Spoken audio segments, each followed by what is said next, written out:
Ya udah. Iya Bang, saya Jadi nanti aku sampein lah ya. Aku sampein lah sayangnya ya, Jusel. oke. Mungkin bisa dimulai ya, Bang Suma ya. Iya, Sama tadi dari, Bang dari tadi itu Edwin. kan ada pertanyaan tuh gitu. Jadi agamanya Yesus itu apa? Iya Coba lah betul. jawab. Heeh. Iya, Bah, yang tadi ditanyakan agamanya Yesus itu apa, tapi belum dijawab juga kan? Yesus itu kan seorang Yahudi dari suku Yehuda. Nggak Kok di diangkat. pertanyaannya itu sebenarnya salah. Ini Karena kalian kan main, ada banyak ini. ya mindset Pak kalian Abdul kan Wahab, ag- Pak Abdul Wahab, gila. Pak Abdul Wahab, Oh iya silakan. Pak Abdul Wahab. Timer tuh seperti apa sih? Aku tak belajar, tak bantuin bikin timer. Kalau Jelas, saya kan? timer nggak bisa ngontrol ini, saya nggak bisa. Hmm. Bang Nun. Wih, Nun Bantuin nih Nun ya, timer nggak? tolong Nun ya. timernya Bisa bagus timer nih nggak? teman. Nggak bisa ini modifikasinya Oh, nggak tahu. error. Ya. Nun lo bagus lo timer Nun. Timer lo bagus, udah tepat. Iya bagus kalau Nun. Dibanding yang lain-lain kayaknya timer lo yang paling bagus. Nun. Mantap. Nun. Apa? Nggak bisa ini modifikasinya ini. Oh iya iyalah. Bagus tuh foto lo, gue senang. Di Bromo tuh ya? Bang baik. Ih, Cari warrior tahu tahu. aja sendiri. Mantep Ya lo udah, warrior ya, tauhid. nanti saya Oh aja. Allah, Saya wih, aja yang timer. gue demen gitu loh. Background lo mantep. Oh Nun, ini saya jadikan co-host ya Nun. Kamu kontrol ini yang keluar masuk ya. Ngomongnya begitu ya. Siap. Kok ngomongnya Pak Ilyas gitu. Oke. Dikontrol lah. Terus itu share screen-nya. Ini habis share screen, matikan lagi ya. Gitu aja. Oke, set screen-nya ditutup saja. Ya, nanti kalau ini baru diaktifkan lagi ya. Udah, silakan dimulai kalau udah Bang siap. Erben dan Bang Aderion jangan lupa bawa data, jangan terbiasa dengan asumsinya, dan semoga diskusi ini jadi diskusi yang edukatif ya untuk semuanya. Lah, masa kita kalah sama yang muslim kan, muslim juga bawa data ke Telkomsel toh. Telkomsel sama ini kan mereka bawanya Indosat. Masa kita nggak kalah? Nggak mungkin kalah kami. Ya dah, langsung aja ya langsung. Oke, langsung. Temanya apa? Tadi Uhti, temanya apa? Temanya adalah tentang Yesus tadi kan? Enggak, ini Q&A apakah- katanya. tentang Q&A. Yesus, tadi ditanyakan Ya. tentang Yesus, agama Yesus itu apa sih gitu. Ini Q&A atau diskusi sih, Mbak? Tadi kan Erwin bilangnya katanya mau kita akan menjawab Katanya gitu. mau- Ya udah mau ya. tanya Ya, jawab. Berarti turuti Q&A. aja. Ya berarti Q&A nggak usah pakai tema dong. Berarti, iya toh? Ya. Q&A Bener, berarti toh? nggak usah tema, mengalir aja ya. Saya mulai dengan Gimana, pertanyaan Bang? deh.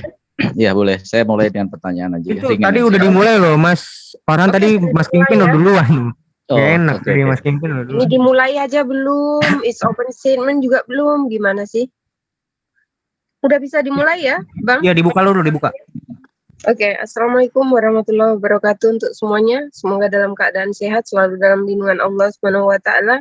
Dan semoga Bang Aderion, Opung Erben semuanya bisa segera sadar dengan diskusi ini, dan juga semoga diskusi ini bisa menjadi diskusi yang edukatif ya untuk semuanya. Semoga diskusinya lancar, kemudian bisa menjadi apa ya, pelajaran untuk kita semua. Yang buruk buang jauh-jauh, yang baik ambil hikmahnya. Oke, mungkin bisa open statement mungkin dari Bang Aderion atau dari Bang Suma terlebih dahulu, silahkan.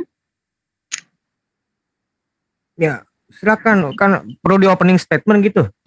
Enggak. Iya lah. Bukan opening statement kan ini kan Q&A. Tanya jawab. Tapi nggak apa-apa lah, open dulu, nggak langsung tanya jawab gitu. Oke gini, tadi kan saya kan dapat jawaban itu dia tuh seorang Yahudi. Nah, Ya. pengertian orang awam, orang yang beragama itu punya Tuhan.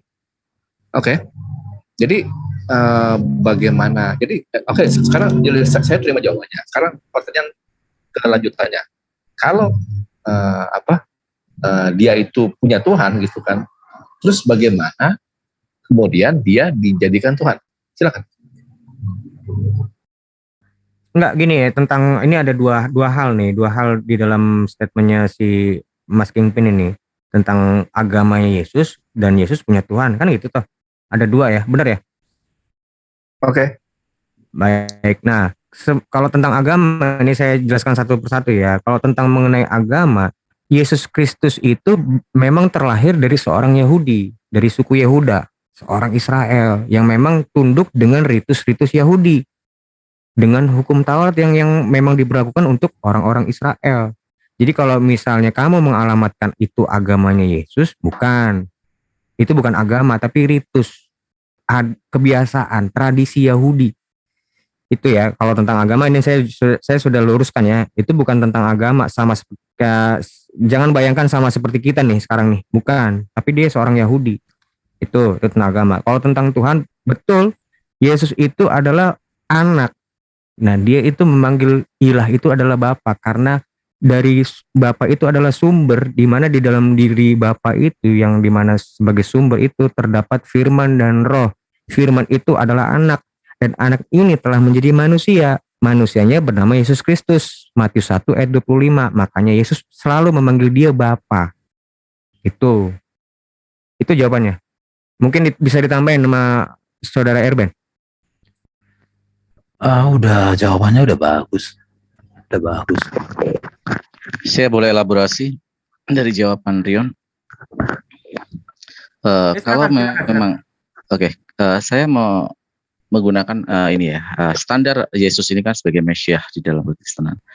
Yang kita harus pahami dulu atau kita samakan dulu adalah parameter Mesias, karena Yesus adalah Yahudi, Mesias menurut Yahudi dan Mesias menurut Kekristenan. Karena awal dari Yesus eksistensinya sebagai Tuhan ini kan diakui sebagai Mesias. Nah, Mesias ini masih menjadi sebuah perdebatan, apakah Yahudi mengaku kemesiahan daripada Yesus ataukah memang Yesus tidak memenuhi standar parameter Mesias dari pemikiran atau pandangan Yesus.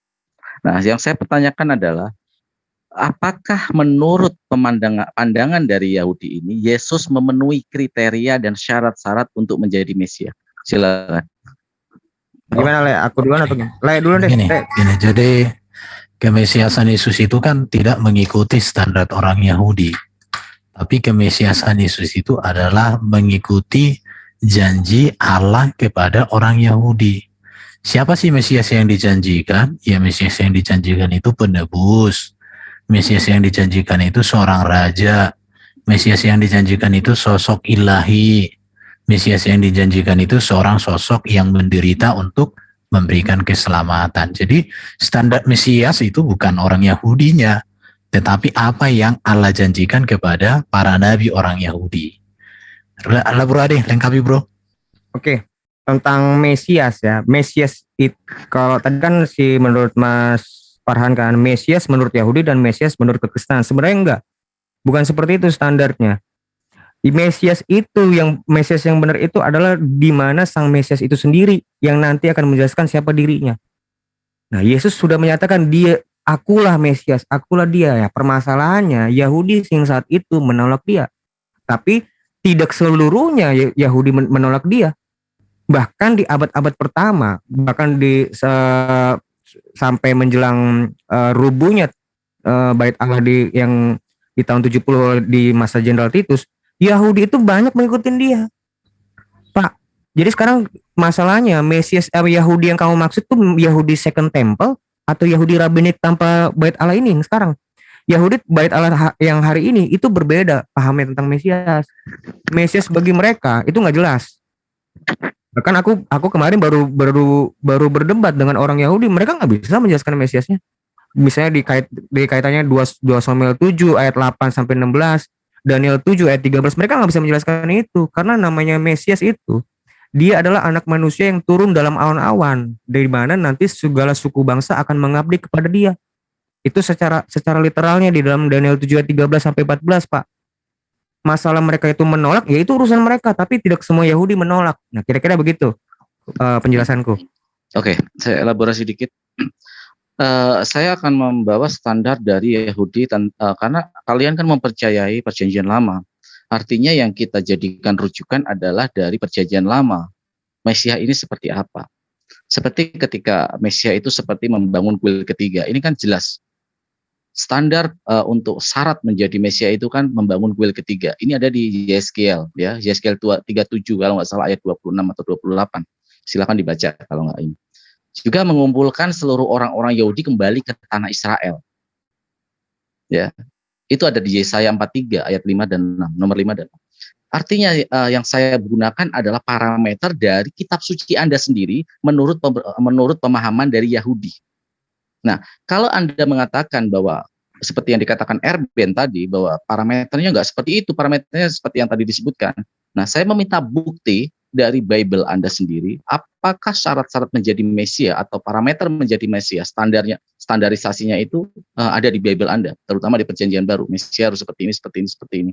Karena jelas kata Mesia ini berasal dari internal Yahudi. Secara terminologi kan ini milik Yahudi. Artinya standarisasinya juga harus mengikuti sana dong. Nah, maka saya akan menanyakan secara bukti data Anda, bagaimana Anda mengatakan Yesus ini layak menjadi Mesia? Silakan.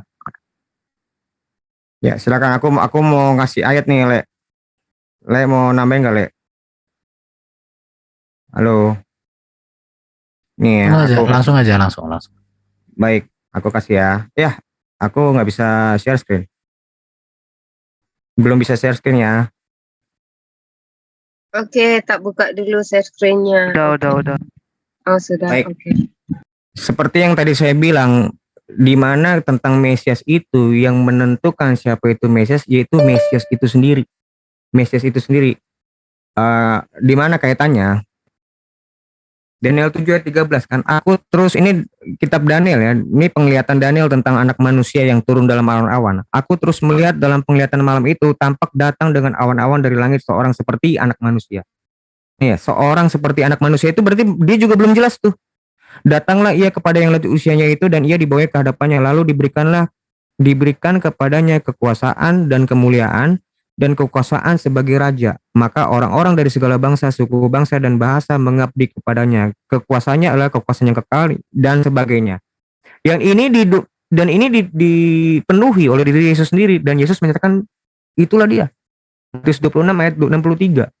Khususnya dari 62 dulu ya. Lalu imam besar itu berdiri dan berkata, "Tidakkah engkau memberi jawab atas tuduhan saksi ini kepada engkau?" Tetapi Yesus tetap diam. Lalu kata imam besar ini kepadanya, "Demi Allah yang hidup, katakanlah kepada kami, apakah engkau Mesias, anak Allah atau tidak?" Nih, jawab Yesus, "Engkau telah mengatakannya, akan tetapi aku berkata kepadamu, mulai sekarang kamu akan melihat anak manusia duduk di sebelah kanan yang maha kuasa yang datang di atas awan-awan di langit." Anak manusia yang datang, tampak datang dia dengan anak manusia. Ini exactly yang Yesus omongin. Nah, apa tanggapan imam besar itu? Maka imam besar itu mengoyakkan pakaiannya dan ia berkata, ia menghujat Allah. Kenapa disebut ia menghujat Allah? Sementara Yesus menyebutkan dirinya sebagai anak manusia. Karena memang anak manusia ini adalah sesosok yang ilahi. Kenapa? Karena menurut remesnya pun, ini kalau ada orang Yahudi ini menarik nih, remesnya pun tentang awan, semua Shekinahnya Hashem selalu dengan awan-awan. Dari kitab Taurat, semua kitab Nabi, Nevi'im dan Ketuvim itu berbicara tentang awan, semua ke Shekinah Hashem. Tapi kali ini enggak, anak manusia itu yang turun dalam awan-awan. Ini sesosok yang ilahi. Makanya si imam besar ini mengatakan dia menghujat Allah. Ia menghujat Allah, untuk apalagi kita butuh saksi, katanya bahkan seperti itu. Karena inilah Yesus disalib. Nah, ini pernyataan dari Perjanjian Lama dan Perjanjian Baru ya, aku sampaikan. Mungkin ada tambahan dari. Oke, saya ini ya, Rion ya. Kita ke Daniel dulu tadi. Jelas di dalam Daniel itu ada diksi, ya, raja-raja dan berbagai bahasa, berbagai bangsa tunduk kepadanya. Nah, kalau kita kaitkan dengan Yesus dan itu menjadi raja, pertama, Yesus tidak pernah menjadi raja. Yang kedua, pengikut Yesus tidak dari berbagai bangsa. Dan yang ketiga, ya, Yesus tidak lanjut usia. Artinya di sini ada 3 kriteria dalam kitab Daniel yang tidak terpenuhi oleh Yesus. Kalau kamu linearkan, ya, komparasikan antara Matius tadi dengan kitab Daniel. Nah, kalau kita mau mengambil sebuah nubuatan atau sebuah tanda-tanda dari kitab terdahulu, artinya kan secara syarat-syarat itu harus terpenuhi. Nah, tadi yang saya sebutkan, menjadi seorang raja. Yesus tidak memenuhi syarat hal itu. Yang kedua, bangsa-bangsa dan segalanya tunduk kepada Yesus. Tidak terpenuhi. Yesus sampai meninggal, pengikutnya cuma 72 orang. Dan yang ketiga, dia tidak lanjut usia, dia sampai 33 tahun. Coba jelaskan ini dan coba pakai parameter yang bisa kita pahami dan sesuai dengan kitab Daniel. Silakan. Baik, aku bisa share screen dengan parameter yang sama, dengan ayat yang sama. Coba aku bisa share screen nggak? Baik.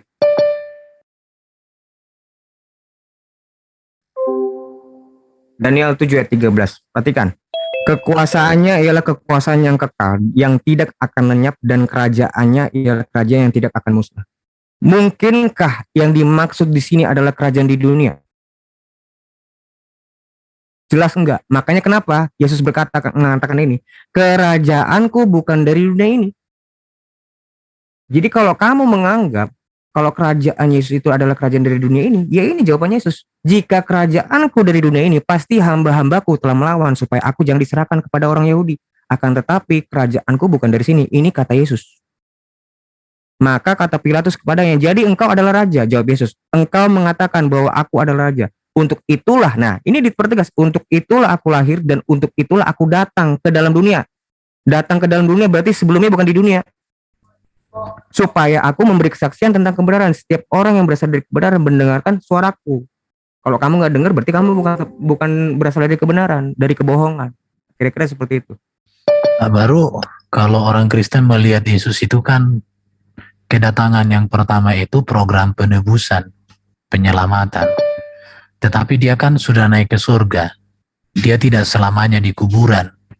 Maka karena dia sudah di surga dan dia hidup, maka tepat dia lanjut usia. Kemudian dia akan datang di akhir zaman menjadi raja segala raja. Itu sudah menegaskan bahwa kerajaan dia bukan dari dunia, dan kerajaan Yesus itu bukan seperti kerajaan yang pernah ada dalam catatan sejarah, tetapi kerajaan surga. Bahkan nanti kalau dibaca di kitab Wahyu, semua bangsa kok datang untuk menyembah dia. Jelas itu. Cuman kalau di kedatangan yang pertama, tepat yang kamu katakan. Tetapi sejarah tentang Yesus di dalam catatan Alkitab tidak berhenti pada kedatangan yang pertama. Nah itu. Oke. Tadi terjadi sebuah kontradiksi jawaban, argumen daripada Erben terutama. Nanti saya ini dari Rionnya. Erben mengatakan bahwa sekarang dia hidup di surga dan itu berarti lanjut usia. Saya terjadi kontradiktif di sini. Artinya di dunia, di surga itu masih ada ruang dimensi, ruang dan waktu dong. Maaf passion saya di sini. Yang saya ketahui, kekekalan itu tidak terpenuhi antara ruang dimensi, ruang dan waktu. Artinya yang dilakukan, apa yang kalau Yesus kamu katakan nubuatan itu menjadi tua, di dalam surga kamu itu ada dimensi ruang dan waktu, dan ada akhir dong, ada kematian, karena akan menjadi tua. Nah itu yang menjadi saya bilang itu adalah sebuah parade. Yang kedua tentang Rion. Rion, saya mengatakan di sini tentang kerajaan dunia. Ini kan eksegesi namanya, mengeksegese. Tapi nggak apa-apa, eksegese adalah sebagai bagian daripada untuk menginterpretasikan ayat. Nggak masalah, itu adalah bagian dari interpretasi. Tetapi yang saya kaitkan di sini, yang saya underline dari argumen Anda, terjadi sebuah kesalahan dalam mengambil nubuatan dari Daniel itu. Jelas di situ dikatakan berbagai bangsa dan bahasa. Artinya kalau kerajaan, ya kerajaan, berarti kerajaan langit, kerajaan surga, kerajaan di sana. Apakah bahasanya juga berbeda-beda di sana? Yang setahu saya, bahasa langit atau bahasa surga adalah satu, karena Tuhan Maha Tahu bahasa. Nah, kalau kita kaitkan ini berarti kalau berbagai bangsa dan berbagai bahasa, artinya kerajaan ini masih ada di dunia. Nah, raja tidak memenuhi syarat pada diri Yesus. Yesus tidak pernah menjadi raja. Jangankan menjadi raja, beli pedang aja jual jubah. Yang ketiga, kalau kita narasikan kalau Yesus adalah Mesias di dalam Daniel itu, maka saya akan membawa di dalam Yeskiel 37 ayat 26 dan 28. Saya nggak bisa share screen ya. Di sana dikatakan bahwa Mesias akan hadir membangun kuil ketiga. Yesus tidak pernah berhasil membangun kuil ketiga. Itu yang kenapa Yahudi tidak menerima Yesus sebagai Mesias. Kalau kamu tadi mengatakan bahwa Yahudi zaman dulu menerima, Kalau Yahudi menerima, tidak akan terjadi sebuah pengejaran yang dilakukan oleh para rabi-rabi Yahudi terhadap Yesus, dan terjadilah sebuah penyalipan, karena inisiator daripada penyalipan itu adalah rabi-rabi. Kan enggak ini. Anda katakan bahwa rabi-rabi zaman dulu percaya sama Yesus, tetapi pada kenyataannya inisiator dari penyalipan Yesus bekerja sama dengan berkolaborasi dengan tentara Romawi adalah dari rabi-rabi itu. Ya. Terus yang kedua, nubuatan untuk menjadi Mesia adalah mengembalikan semua orang-orang Yahudi berkumpul di dalam tanah Israel. Ini ada di Yesaya 42 nomor 5 dan nomor 6. Silakan cek ya, silakan cek. Saya hafal data itu. Artinya di sini Yesus tidak pernah berhasil mengembalikan orang-orang yang tercecer di zaman penjajahan Romawi, karena zaman Yesus masih terjadi penjajahan Romawi dan banyak Yahudi saat itu berceceran ke segala penjuru dunia. Ada yang malah sampai di Madinah, ada yang sampai di Syria segala, dan dia tidak berhasil menyatukan itu. Artinya tidak memenuhi syarat dalam dua kriteria ayat yang saya bacakan tadi, yaitu di Yeskiel 37 ayat 26 dan 28 dan di Yesaya 48 nomor 5 dan nomor 6. Membangun kuil ketiga dan mengumpulkan orang-orang Yahudi yang berceceran itu berkumpul kembali ke Israel. Itu jawaban saya. Nanti silakan Gurunda Zuma untuk lebih menindaklanjuti. Silakan, ya Kristen. Ya, silakan Lerman atau gue dulu. Oke, saya akan tunjukkan beberapa ayat-ayat. Boleh saya share screen ya? Masih di disable ini. Boleh share screen? Sudah. Oke, jadi saya tunjukkan ayat Alkitab dari kitab Wahyu ya. Jadi ini sudah terjawab. Ini di kitab Wahyu pasal 7. Di Wahyu pasal 7 ayat 9 dikatakan, kemudian daripada itu aku melihat sesungguhnya suatu kumpulan besar orang banyak yang tidak terhitung banyaknya, dari segala bangsa dan suku dan kaum dan bahasa, berdiri di hadapan tahta, di hadapan anak domba, memakai jubah putih yang memegang daun-daun palem di tangan mereka. Anak domba itu Yesus. Ya, jadi jelas semua dari segala bangsa, suku, kaum, dan bahasa. Jadi artinya bahwa yang masuk surga itu, dan Yesus datang untuk semua bangsa masuk ke surga. Tetapi tidak dikatakan bahwa di surga mereka memiliki bahasa masing-masing. Bukan itu yang dibahas di sini. Tetapi di sini dikatakan bahwa segala bangsa itu masuk ke dalam kerajaan surga. Bahkan nanti kita akan lihat ada contoh banyak sebenarnya di dalam Wahyu pasal 11 ayat 9. Dan orang-orang dari segala bangsa dan suku dan bahasa dikatakan melihat. Baru di dalam banyak sebenarnya di ayat-ayat kitab Wahyu ini bisa disaksikan. Jadi artinya kedatangan Yesus itu ada dua bagi orang Kristen. Kedatangan yang pertama untuk menyatakan penebusan, keselamatan, memberikan penyempurnaan, keteladanan, etika dan moral. Kemudian dia naik ke surga menyediakan program kerajaan surga. Kerajaan surga itulah nanti yang akan dinyatakan pada kedatangan yang kedua. Dan di dalam kerajaan surga itu berkumpul sejumlah besar bangsa dari suku bangsa dan kaum bahasa berdiri di hadapannya. Jelas. Ya, jadi jelas. Dari suku, kaum, dan bangsa. Semua akan ada di hadapan Yesus. Lanjut Bro Adi. Baik. Sebenarnya kan ini kan adalah usahanya Farhan untuk menentang Yesus. Yesus sendiri yang tadi saya bilang, saya sudah menunjukkan, jawab Yesus, kerajaanku bukan dari dunia, tapi kamu ngotot di dunia kan? Ya udah. Karena kan tergantung kamu. Saya memberikan data. Ya saya memberikan apa? Memang saya memberikan apa? Makanya kita di sini saya memberikan apa? Sebentar. Yang kedua, bait Allah ketiga itu bullshit ada. Itu dikarenakan orang-orang rabbinik sekarang memang sedang menantikan bait itu. Mesias yang mereka nantikan itu adalah yang dimana mereka itu nanti akan dipimpin dalam melakukan kurbanot. Itu harapan mereka. Tapi Yesus sudah menyatakan batu satu dengan batu yang lain itu tidak akan dibiarkan menumpuk. Ini akan rubuh. Dan benar omongan Yesus tahun 70 itu rubuh.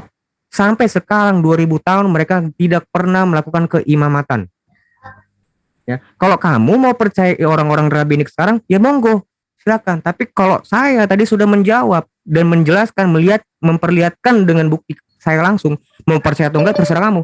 Kerajaanku bukan dari dunia ini. Kamu mau menentang ya sudah, terserah kamu. Itu dijelaskan. Kira-kira seperti itu aja. Aku nggak mau memperdebatkan hal yang dimana kamu memang menentang Yesus kok. Saya nggak berharap kamu menentang Yesus. Apa menerima Yesus? Tentang aja terus, nggak apa-apa kok. Ya mungkin dariku sampai situ aja dulu untuk sementara. Oke, saya dulu ya, teman-teman. Silakan, Gurunda. Oke, baik. Bismillahirrahmanirrahim. Assalamualaikum warahmatullahi wabarakatuh. Damai sejahtera untuk kita semua. Waalaikumsalam. Jadi adalah satu hal yang sangat menarik di sini ya, terkait sosok yang datang kepada Bani Israel membawa risalah, yaitu jalan keselamatan. Jadi kalau sahabat kita dari Kristen mengatakan kerajaan Yesus itu bukan di dunia ini, tapi datangnya dari surga, itu betul. Jadi Yesus itu memang utusan, dia nabi, dia rasul. Misi kedatangannya adalah untuk memberitakan tentang kerajaan langit.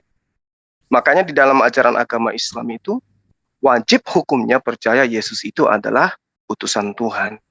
Yang kedua, percaya bahwa Yesus itu menerima firman. Dan yang ketiga, percaya bahwa Yesus itu mengajarkan tauhid. Mengajarkan menyembahnya kepada Tuhannya Abraham. Nah, Islam itu ada pada pokok pondasi itu. Tidak sah keislaman seseorang ketika kemudian tidak pada posisi tersebut. Yesus yang kami kenal dengan Nabi Isa alaihissalam, ya ada pada 3 poin ini. Nah, kalau kemudian terhadap sahabat Kristen, pandangannya terhadap Yesus, saya katakan itu harus kita kembali untuk mengurut daripada apa yang ada di dalam pengajaran Yesus itu sendiri. Kami menghargai saudara tidak mungkin kemudian mengimani Yesus dengan berdasarkan Al-Quran. Kalau orang Yahudi kita nggak usah hitung itu. Memang mereka menolak Yesus. Kecuali mereka yang dipilih pada masa itu. Yang sekarang ini yang jadi permasalahan adalah kita, Islam Kristen. Nah, coba kita lihat yang diurai oleh sahabat kita tadi, Saudara Erben, tentang Kitab Wahyu. Kitab Wahyu itu saya kira ada beberapa bab dan poin ajarannya pun bukan cuma satu itu. Di antaranya Wahyu 3 nomor 21. Coba kita tengok di sana. Barang siapa menang, ia akan kududukkan bersama-sama dengan aku di atas tahtaku. Sebagaimana aku pun telah menang dan duduk bersama-sama dengan Bapakku di atas tahtanya. Nah, Islam ketika menelaah data ini, Islam tidak akan mungkin kemudian mau mengingkari bahwa Yesus itu kedudukannya sebagai nabi, sebagai rasul. Dia punya tempat di hadapan Tuhan yang istimewa dibandingkan manusia biasa. Nah, sekarang yang kita uji adalah keberadaan iman teman-teman, di mana Yesus kelak akan mengusir segolongan manusia.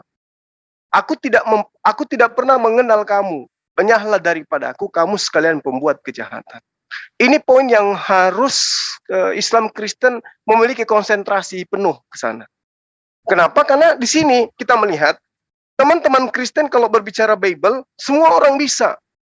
Siapapun dia, mau dia pemabok, mau dia pesina, mau dia pesundal, apapun itu profesinya, pasti dia bisa berbicara Bible. Karena tinggal baca, tinggal sebut, tinggal hafal, sampaikan, udah. Tapi apakah itu menjadi poin bahwa imannya itu sudah benar? Tidak. Poin kebenaran daripada konsentrasi iman mereka, teman-teman Kristen itu, ketika mereka itu sudah mampu melakukan hal-hal yang menurut kita gaib. Bermujizat, bernubuat, mengusir setan, ngobatin orang. Nah, itu sudah ada poin, ada pada poin konsentrasinya terhadap kitabnya itu sudah betul-betul pada fase, kalau dalam Islam itu ma'rifat. Namun masalahnya kemudian adalah ada keadaan di mana nanti orang-orang kayak begini itu diusir. Kenapa diusir? Ternyata mereka tidak melakukan satu hal saja. Apa satu hal itu? Melakukan kehendak Bapakku yang ada di surga, kata Yesus di dalam Matius 7 nomor 21. Nah, sekarang kita ngajak nih teman-teman Kristen, Saudara Erben, Adinda Aderion, apakah Anda menjadi Kristen itu karena sudah melakukan kehendak Bapa. Sementara kehendak Bapa itu menurut kitab Anda berakhir pada Yohanes. Kehendak Bapa itu adalah hukum-hukum, ketetapan, dan juga aturan-aturan Tuhan yang diberikan kepada Musa. Itu kehendak Bapa agar berlaku terhadap Bani Israel. Kalau Kristen, nah ini yang jadi pertanyaan. Untuk itulah kemudian berbicara mengenai Mesias, saya kira kita sudah panjang lebar, Islam, Kristen udah ngerti itu ya, sampai kepada poin mengusap, itu kita sudah paham tuh. Serendah-rendahnya julukan yang kami berikan kepada Nabi Isa alaihissalam, mengusap, itu masih lebih mulia daripada julukan yang diberikan golongan atau kaum di mana Yesus itu diutus. Jadi itu tidak perlu dijadikan sebagai cibiran dan lain-lain. Kita dialog aja yang baik, yang sehat. Kemudian kehendak Bapa itu seperti apa sih sebenarnya? Silakan teman-teman. Kasih. Jadi gini ya, yang mau aku sampaikan. Jadi Isa di dalam Quran itu memang kalau dikaitkan dengan Yesus sangat jauh beda. Karena di dalam Quran sejauh saya belajar tentang Islam ini, hanya disebutkan dia sebagai utusan dan nabi.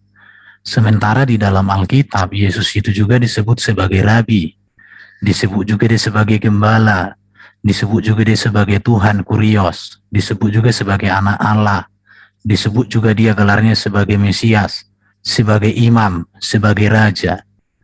Jadi artinya di sini memang kalau mau disamakan Yesus dengan Isa, maka saya katakan apa yang ada di dalam Quran itu masih ibaratnya puzzle, jadi kepingan puzzle yang diambil, itu posisinya. Jadi tidak bisa kita mengenal Yesus yang utuh berdasarkan Quran. Hanya bayangan-bayangannya saja. Itu masalahnya. Jadi kalau orang Kristen mengikuti Yesus, jelas. Tetapi bukan Yesus yang di Al-Quran, tetapi Yesus yang di Alkitab. Karena kalau Yesus yang di Alkitab, ada banyak pernyataannya yang sangat luar biasa. Contoh, akulah jalan kebenaran dan hidup. Akulah terang dunia. Akulah gembala yang baik. Akulah pintu, akulah air kehidupan, akulah roti kehidupan, akulah terang. Jadi pernyataan-pernyataan inilah sebagai landasan iman Kristen. Nah, itu dulu yang bisa saya tanggapi. Tadi aku lagi cari sesuatu. Bro Ade, lengkapi bro. Siap, oke. Aku tanggapin ya. Gini bang, ya aku mau share screen dong, boleh? Gini bang, ini adalah banyak poin ya, banyak poin yang aku mau tanggapin. Boleh di share screen? Karena tadi diminta kita pakai data ya. Jadi saya menyanggupi itu. Yesus itu bang, dalam arti jalan bukan berarti pengajaran hanya ngajar tentang Allah itu satu. Kenapa? Ya, orang-orang Israel itu bukan orang yang tidak tahu kalau Allah itu satu. Yang diajar itu kan orang yang nggak tahu, bukan yang udah tahu makanya diajar. Justru karena nggak tahu lah makanya diajar. Makanya sampai seperti ini, engkau percaya bahwa hanya ada satu Allah saja, itu baik. Tetapi setan pun juga percaya akan hal itu dan mereka gemetar. Hai manusia yang bebal, maukah engkau mengakui sekarang bahwa iman tanpa perbuatan adalah iman yang kosong?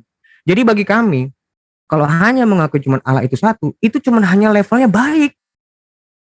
Tapi bukan itu yang menyelamatkan kamu. Karena apa? Setan pun tahu Allah itu satu dan itu nggak membuat mereka selamat. Setan itu tahu bang. Kita tuh nggak perlu jadi manusia. Jadi setan aja tahu kalau Allah itu satu. Ya kan? Tapi apa yang dilakukan? Jalan apa yang dimaksud oleh Yesus? Ini adalah sebagai dia. Sebab inilah darahku, Matius 26 ayat 28. Darah perjanjian yang ditumpahkan bagi banyak orang untuk pengampunan dosa. Dalam arti apa? Dalam arti ini bang. Sama seperti anak manusia datang bukan untuk dilayani, melainkan untuk melayani dan untuk memberi nyawanya menjadi tebusan bagi banyak orang. Inilah yang disebut jalan. Juga di dalam Markus 10 ayat 45. Ini penegasannya kembali. Dan sebenarnya ada juga di kitab Lukas, cuma saya nggak mau nunjukin. Dan dipertegas lagi di 1 Timotius 2 ayat 5. Karena Allah itu Esa. Dan Esa pula dia yang menjadi pengantara antara Allah dan manusia, yaitu manusia Kristus Yesus. Itulah kenapa Yesus itu menjadi manusia. Untuk apa? Yang telah menyerahkan dirinya sebagai tebusan. Ini loh maknanya Yesus menjadi manusia. Tebusan ini. Nah, itu yang disebut jalan bang. Bukan ngajarin tauhid.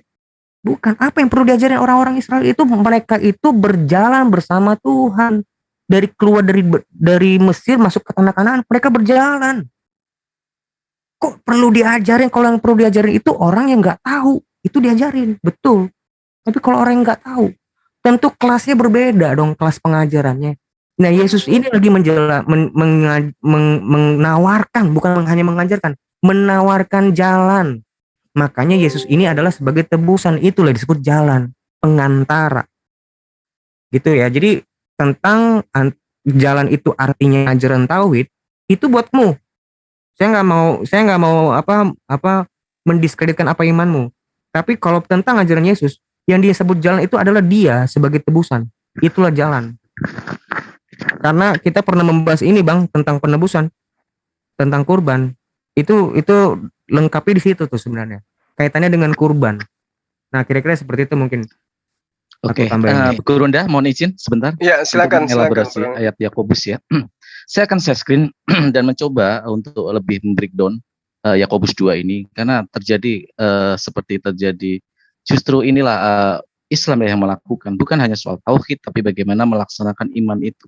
Kalau kita baca di dalam Yakobus itu ya tentang iman, bagaimana ketika di situ disebutkan iman tanpa perbuatan adalah kosong. Betul, semua orang tahu Tuhan itu adalah satu. Bahkan seorang penyembah berhala itu sebenarnya mereka menyembah Tuhan satu, cuman mereka Tuhan-Tuhan lain itu sebagai perantara, tetapi mereka mengakui ada entitas tertinggi yaitu Tuhan.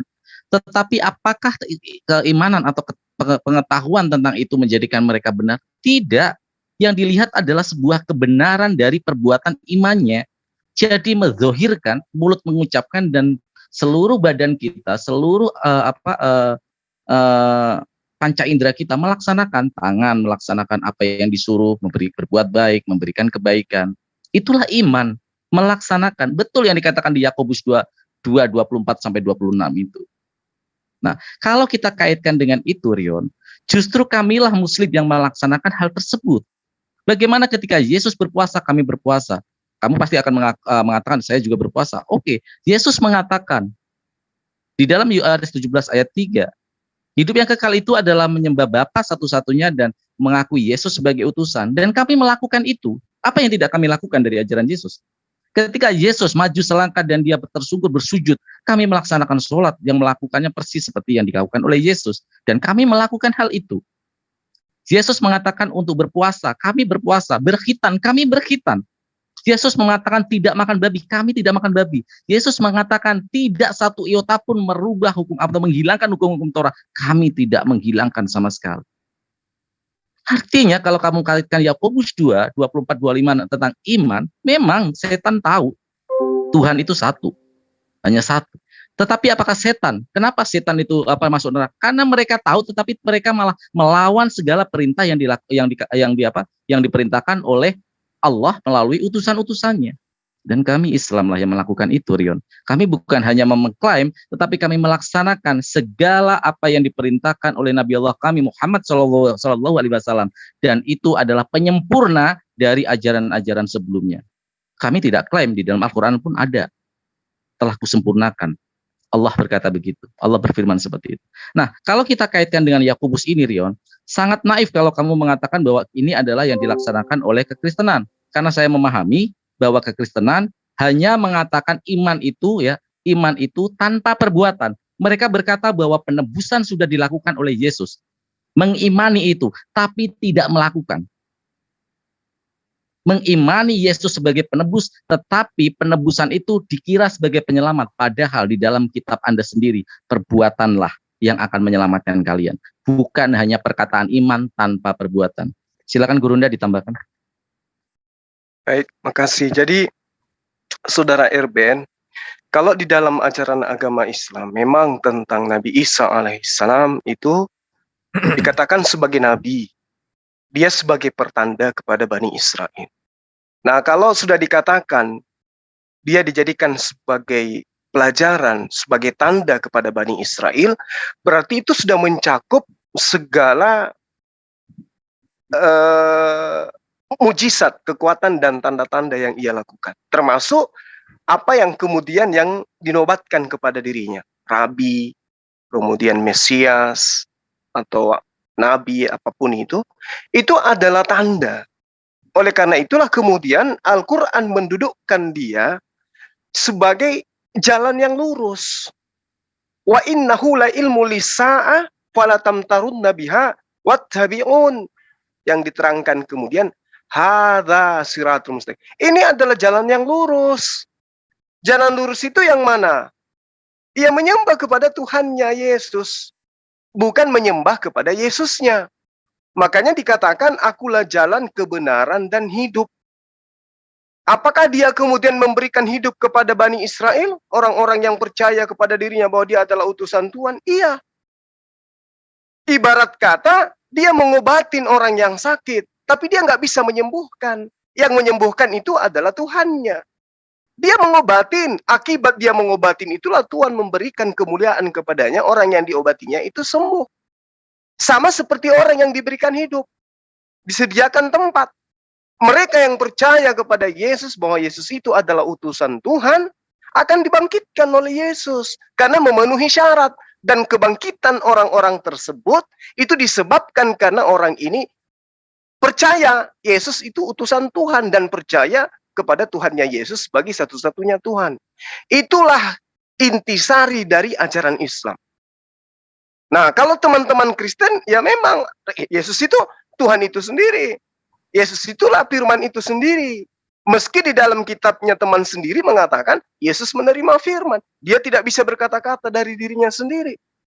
Nah, itulah yang kemudian tidak pantas kalau teman-teman Kristen, ya, yang kemudian menghujat baginda Rasulullah Muhammad SAW, menistakan Al-Quran dan juga menghina Islam. Kenapa? Karena satu-satunya golongan di atas muka bumi ini yang memuliakan Yesus hanya Islam. Itu loh, kami nggak ada lisan kami itu Yesus itu begini, nggak berani kami. Karena kami tahu beliau itu nabi, beliau itu adalah rasul. Karena Al-Quran juga membimbing kami, beliau adalah laki-laki yang suci. Dia adalah orang yang membawa ajaran, mengajak Bani Israel, yang bangsa tegar tengku ini, pembunuh-pembunuh para nabi ini untuk menyembahnya kepada Allah. Gitu. Nah, lalu kemudian ketika Yesus datang kepada kaumnya, Yesus juga mewanti-wanti akan adanya penyesat. Nah, kalau saudara-saudara Kristen ini percaya kepada Yesus, percayalah bahwa di tengah-tengah Yesus itu ada penyesat. Karena adanya penyesat berarti ada ajarannya. Karena adanya ajarannya berarti ada pengikutnya. Itu yang mesti ditelaah dengan baik. Siapa pengikut penyesat-penyesat ini? Kan gitu, Bang. Nah, kemudian sedikit lagi dari saya. Di Islam itu diterangkan, walau nasya'u la ja'alna minkum malaika fil ard yakhlufun.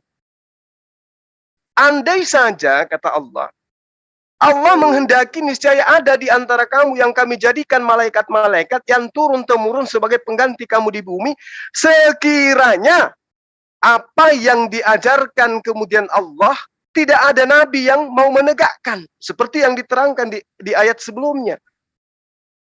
In huwa illa abdun an'amna alaihi wa ja'alnahu matalan li Bani Israel. Sekiranya data ini kemudian ditolak juga oleh Nabi Isa alaihissalam, maka kepada Bani Israel Tuhan sudah putus asa. Katakan mereka adalah kaum tegar tengkuk.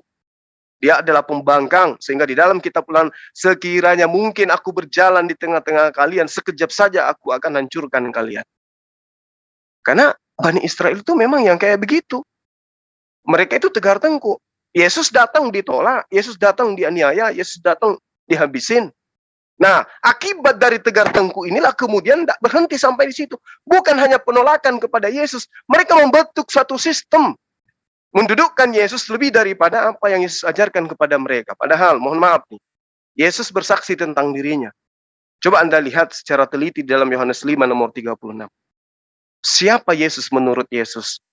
Yang membuat teman-teman Kristen itu kemudian menuhankan dia karena dia punya mujizat, dia punya kekuatan, dia punya nubuatan, dia punya janji, dia punya jalan yang menjanjikan kepada siapa yang menjadi pengikutnya masuk ke surga.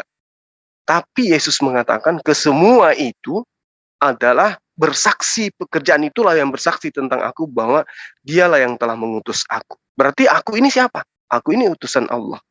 Sekira begitu sementara, silakan. Aku tanggapin ya, Le, sebentar, Le. Aku boleh share screen nggak?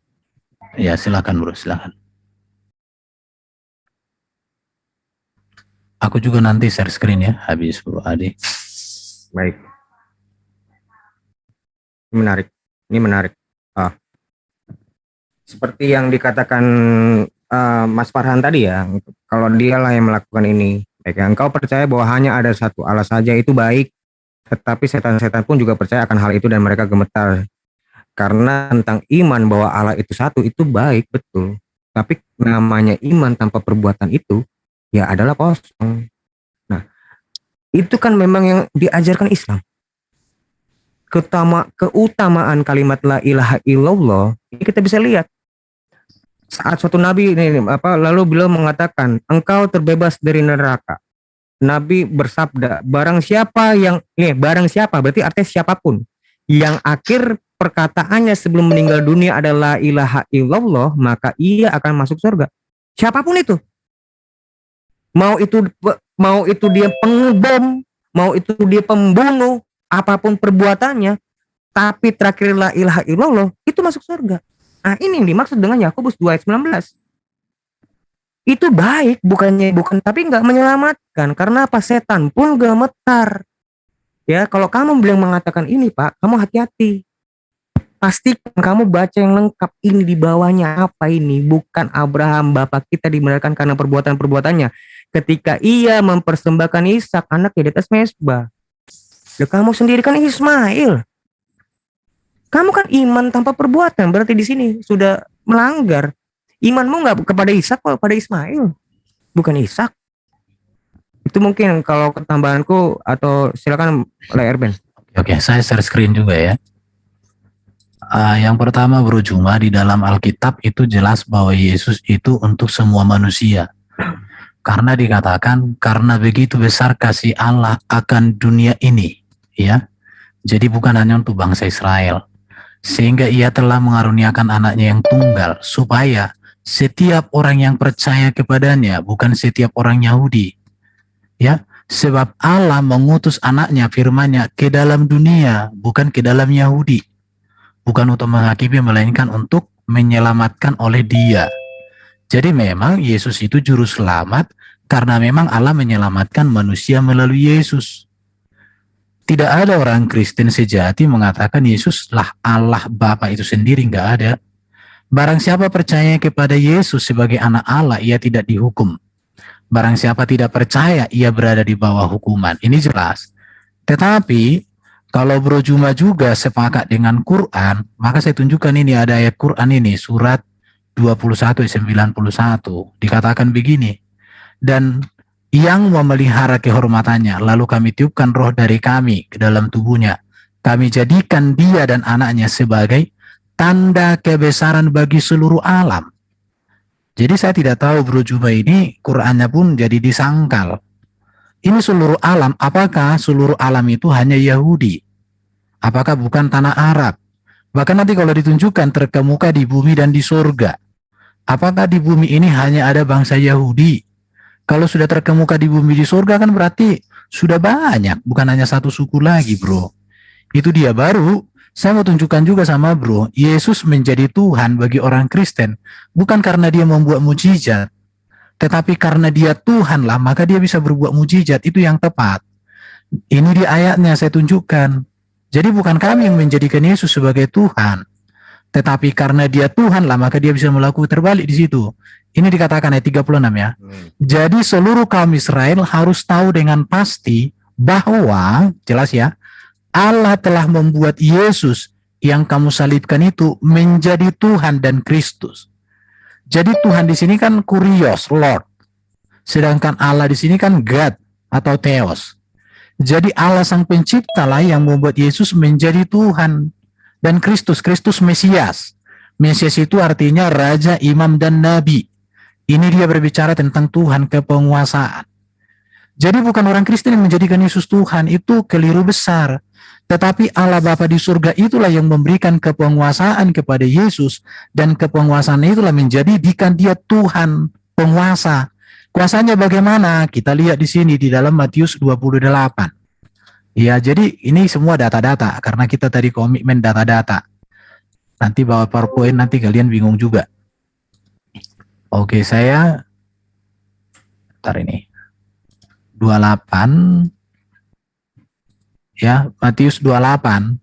Yesus juga dikatakan gini, kepadaku telah diberikan segala kuasa di surga dan di bumi.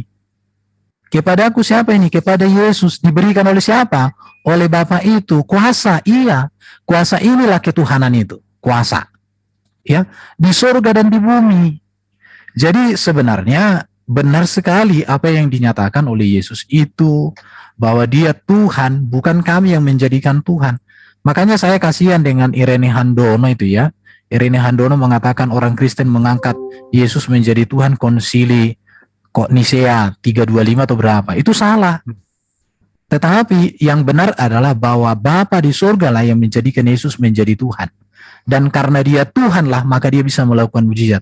Bukan karena mujizat baru kita jadikan dia Tuhan, itu terbalik. Betul. Nah itu, mungkin itu dulu yang bisa. Jadi Yesus Tuhan itu, maka dia melakukan mujizat. Baru kami juga menyembah Bapa. Tadi Bro Farhan katakan menyembah Bapa ya, tapi Islam belum pernah aku dengar memang menyembah Bapa. Tadi ketika Bro Farhan itu mengutip Yohanes 17 ayat 3. Engkaulah satu-satunya, engkau Bapa, satu-satunya Allah yang benar gitu ya. Tapi orang Muslim setahu saya belum pernah menyembah Allah itu dengan Bapakku yang di surga atau Bapakku Elohim, belum pernah. Ya, itu aja dulu mungkin. Silakan teman-teman. Saya akan ini nanti Gurunda ini Erben. Saya akan membantah apa yang dikatakan si Rion yang mengatakan bahwa benar bahwa kata la ilaha illallah Muhammad Rasulullah, terutama la ilaha illallah Muhammad Rasulullah ini adalah sebagai pentasbihan kami sebagai muslim, dan muslim artinya adalah selamat, sejahtera, dan kata terakhir ketika kami meninggal itulah yang kami tunggu-tunggu. Tetapi amal perbuatan kami yang akan menentukan kita berhasil mengucapkan la ilaha illallah atau tidak. Kamu pikir dengan gampang kamu mau sekarang tahu mau langsung tinggal mengucapkan la ilaha illallah Muhammad Rasulullah? Karena ada di dalam hadis Rasulullah, perbuatan kalian yang akan menentukan nanti kalian akan mudah mengatakan la ilaha illallah atau tidak. Nah, saya bawa ke dalam Quran surat An-Nisa 122. Sebentar saya screen. Jadi Islam itu adalah perbuatan, yang dilihat adalah perbuatannya, bukan hanya iman kosong.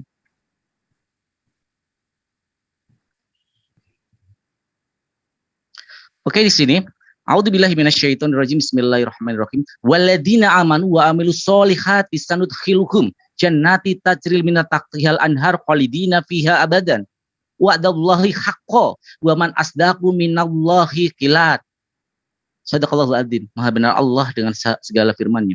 Dan orang-orang yang beriman, ingat katanya iman dulu, ya.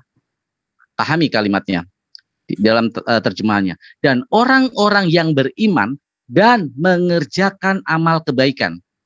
Underline kalimat itu. Beriman dan mengerjakan amal kebajikan. Artinya semua perbuatan-perbuatan baik. Kelak akan kami masukkan ke dalam surga yang mengalir di bawahnya sungai-sungai. Mereka kekal di dalamnya selama-lamanya. Khalidina fiha abadan. Dan janji Allah itu benar. Siapakah yang lebih benar perkataannya daripada Allah? Artinya di sini Islam memahami iman adalah bentuk dari perbuatan itu sendiri, bukan iman kosong. Nah, kalau kita linearkan ini dengan apa yang dilakukan oleh umat Islam, kami melakukan segala yang diperintahkan oleh Nabi Allah Muhammad SAW. Contoh seperti yang saya bilang tadi, Yesus melakukan puasa, kami melakukan puasa. Yesus beramal baik, kami beramal baik. Yesus mengatakan di dalam Yohanes 17 ayat 3, sembah Bapa. Nanti akan saya elaborasi Bapa yang mana yang benar itu. Bukan hanya diksinya saja Bapa, tetapi kita parameter dari deskripsi dari Bapa itu dan Allah itu seperti apa. Ya, Yuetfafe itu seperti apa. Bukan perbedaan diksi di sini, tapi perbedaan secara deskripsi, secara kontekstual. Nah, kalau kita kaitkan dalam hal ini, Muslim melakukan segala hal yang diperintahkan oleh nabi-nabi, yang diperintah oleh Allah Subhanahu wa Ta'ala. Yesus sunat, kami melakukan sunat, seperti yang dikatakan Yesus. Saya ulangi lagi terpaksa nih, ya. Satu iota pun tidak ada yang dihilangkan, dan kami melakukan itu. Kalau kita challenge Kristen dan Islam yang melaksanakan semua perbuatan-perbuatan Yesus, kamilah yang melakukan perbuatan Yesus. Kamilah yang melakukan segala amalan-amalan yang dilakukan oleh Yesus.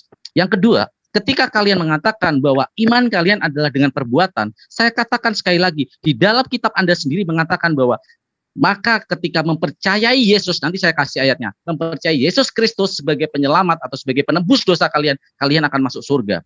Di situ tidak ada perbuatan, tetapi cukup percaya kepada Yesus dan kalian akan masuk surga. Nanti saya kasih ayatnya, Rion. Artinya 10. Di sini, Roma 10 betul, Gurunda.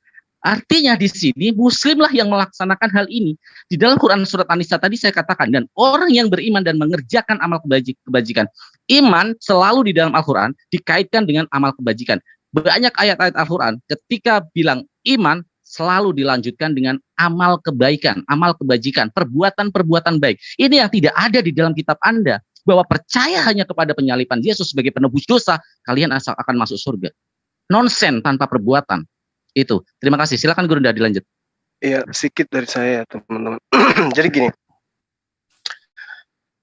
bagaimana mungkin kemudian sahabat-sahabat mengatakan kami beriman dan kami melakukan. Sementara iman itu, menurut para nabi, jangan bawa Nabi Muhammad SAW. Para nabi aja dulu di dalam kitab saudara. Perbuatan itu adalah yang terkait dengan hukum-hukum atau ketentuan yang ada di dalam hukum Taurat. Baca di dalam Yehezkiel 18 nomor 9, Ulangan 28 nomor 1, kemudian Ulangan 11 nomor 1, kemudian Ulangan 27 nomor 26. Semua harus dipraktekkan dengan perbuatan. Sementara pondasi Kristen itu adalah memerdekakan, membebaskan dari aturan tadi dengan menjadikan Yesus sebagai tumbal. Kan itu poinnya. Jadi perbuatan itu nggak ada lagi, cuman iman.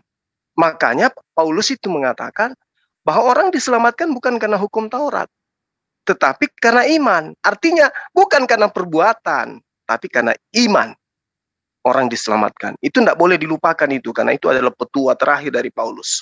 Kemudian ketika saudara Erben tadi membawa Al-Quran Karim, surah Al-Anbiya ayat 91.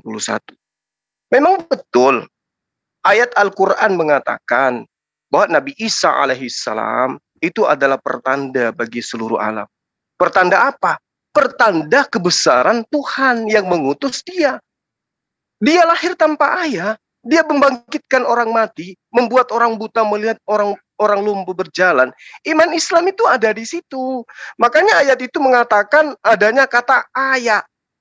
Kata ayat itu artinya tanda-tanda. Sama dengan bahasa yang kata yang ada di dalam ayat-ayat lain, biayantina, biayanti, ayantihi, ayati dan seterusnya. Tanda-tanda ini kemudian itu dinisbahkan kepada siapa yang mengutus. Berarti mujizat yang dilakukan oleh Yesus adalah mujizat sebagai pertanda kepada seluruh manusia bahwa Yesus itu adalah nabi, bahwa Yesus itu adalah rasul. Dan iman Islam itu ada di situ. Nah, ketika saudara mengatakan Yesus dipercaya bukan hanya datang kepada Bani Israel, tapi dia datang kepada seluruh umat manusia. Iya, betul itu. Makanya umat Islam itu percaya. Tapi ruang lingkup pengajarannya hanya tertuju kepada satu golongan saja, yaitu Bani Israel. Tetapi umat manusia harus percaya kepada dia bahwa dia adalah nabi, dia adalah rasul yang dikhususkan oleh Allah untuk membenahi akhlak dan akidah daripada orang Yahudi. Itu iman kami umat Islam. Makanya kalau Anda melihat di dalam data kitab saudara, itu banyak data yang diterangkan kemudian berseberangan dengan akidah Anda, berseberangan dengan iman Anda. Contoh misalnya, di dalam Kisah Para Rasul 2 nomor 22. Apa yang diterangkan di sana? Sangat jelas kok di situ. Hai orang Israel, dengarkanlah perkataan ini. Yang aku maksudkan adalah Yesus dari Nazaret, seorang yang telah ditentukan. Ditentukan oleh siapa? Ditentukan oleh Allah. Dan yang dinyatakan kepadamu dengan kekuatan, dengan mujizat, dengan tanda-tanda yang dilakukan oleh Allah dengan perantaraan Yesus. Jadi Allah yang berkarya, makanya Yesus mengatakan dalam Yohanes 4, makananku adalah melaksanakan pekerjaan yang diperintahkan oleh Bapa untuk aku kerjakan. Makanya dia hanya perantara. Dia katakan, aku tidak dapat berbuat apa-apa dari diriku sendiri, tapi dia sakti. Aku tidak berkata-kata dari diriku sendiri, tapi perkataannya adalah firman. Kenapa? Karena yang membackingi dia itu adalah pencipta alam semesta, yang punya alam semesta ini yang mengutus dia. Dia bukan manusia biasa. Dia super hebat. Ya, kafir seorang Islam ketika dia mengingkari itu. Kafir dia. Islam KTP dia kalau dia tidak mengimani Yesus Isa alaihissalam seorang nabi, seorang rasul yang mujizatnya sangat luar biasa. Kafir mereka itu. Makanya dikatakan bahwa Yesus itu harus dipercaya oleh dunia. Dunia ini harus percaya. Semua agama harus percaya. Ya, Buddha, Hindu, Katolik, apapun itu harus percaya kepada Yesus bahwa dia itu adalah nabi dan rasul yang diutus oleh Allah untuk Bani Israel. Saya kira itu poin penting yang saudara harus pahami. Nah, terkait dengan terakhir lagi dari saya sedikit dengan data yang saudara bawa, Kisah Para Rasul 2 nomor 36. Jadi seluruh kaum Israel harus tahu dengan pasti bahwa Allah telah membuat Yesus yang kamu salibkan itu menjadi Tuhan dan Kristus. Itu seirama dengan surat Paulus dalam kitab Roma 14:9. Sebab untuk itulah Kristus telah mati dan hidup kembali supaya ia menjadi Tuhan baik atas orang-orang mati maupun atas orang-orang hidup. Nah, sekarang tergantung kepada saudara. Apakah mau percaya ada manusia, ada yang kemudian menjadi Tuhan, kemudian mati, kemudian bangkit, lalu menjadi Tuhan? Silakan tanya kepada hati sanubari yang paling dalam. Apakah pencipta alam semesta mensifati sifat seperti itu? Kalau belum yakin, lihat lihat perjanjian lama.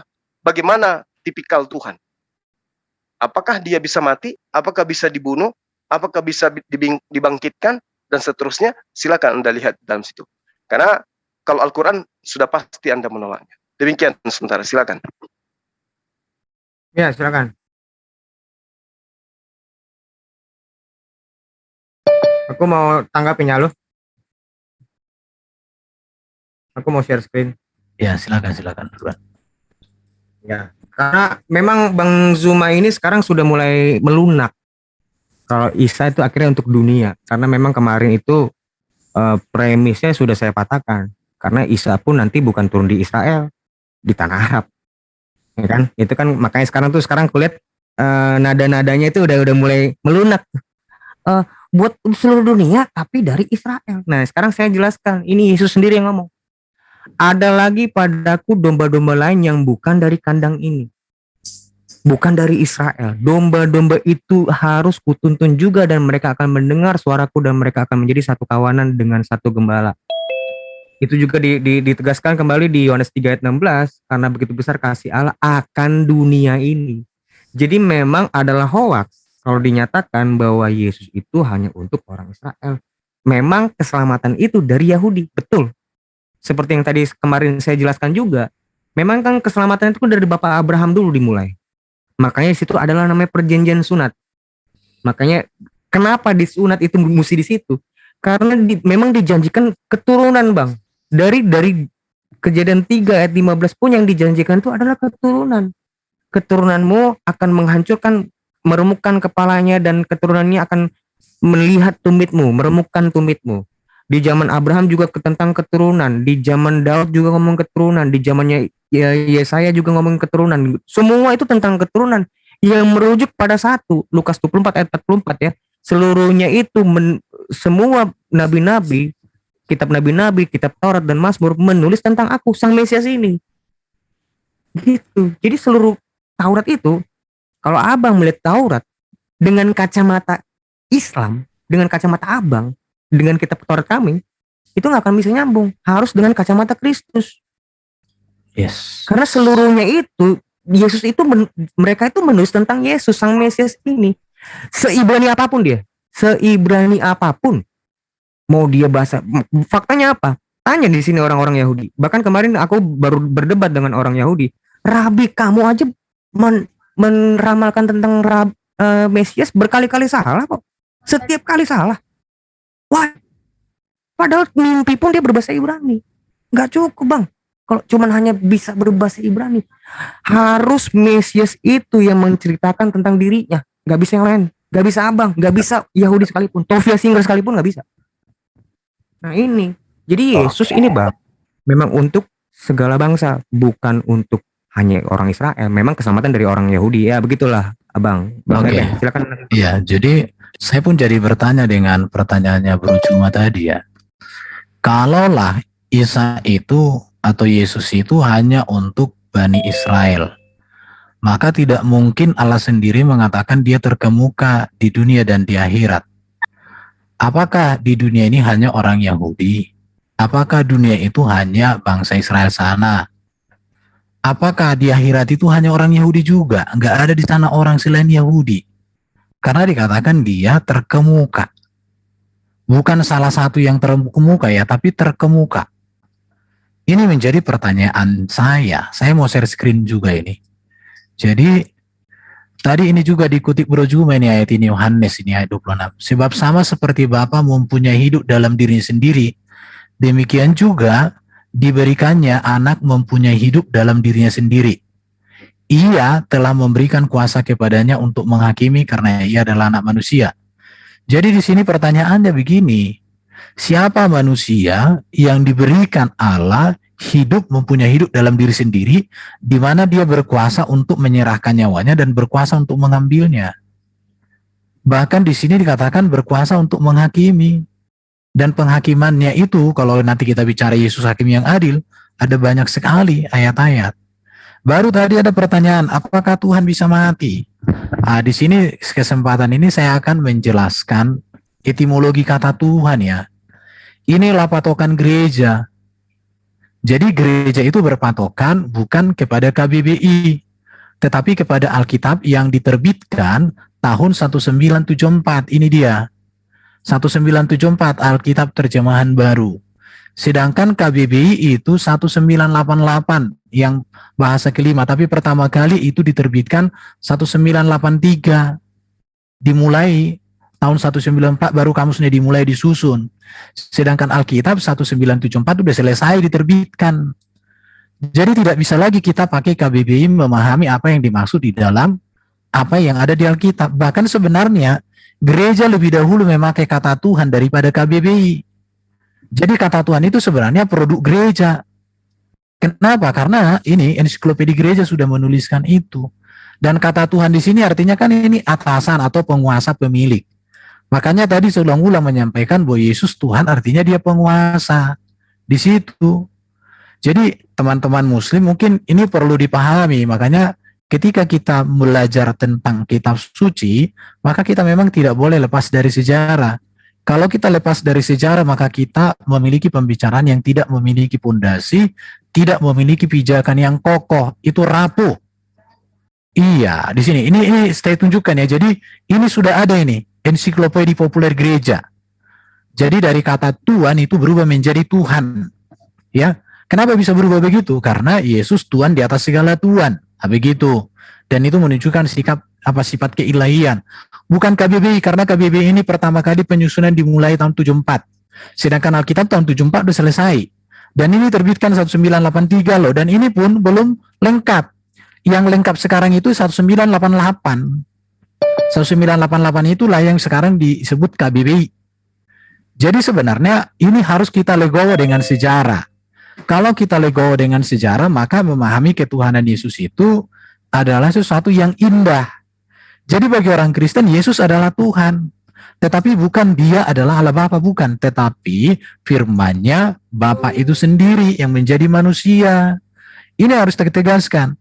Baru kalau berbicara tentang tadi ya, Bro Farhan itu membicara tadi tentang kayak sholat, apa semua. Ini Bro Aderion ini gereja ortodoks itu melakukan itu semua. Kalau masalah puasa. Tetapi yang mau saya tegaskan begini sama kita semua yang ada di room ini.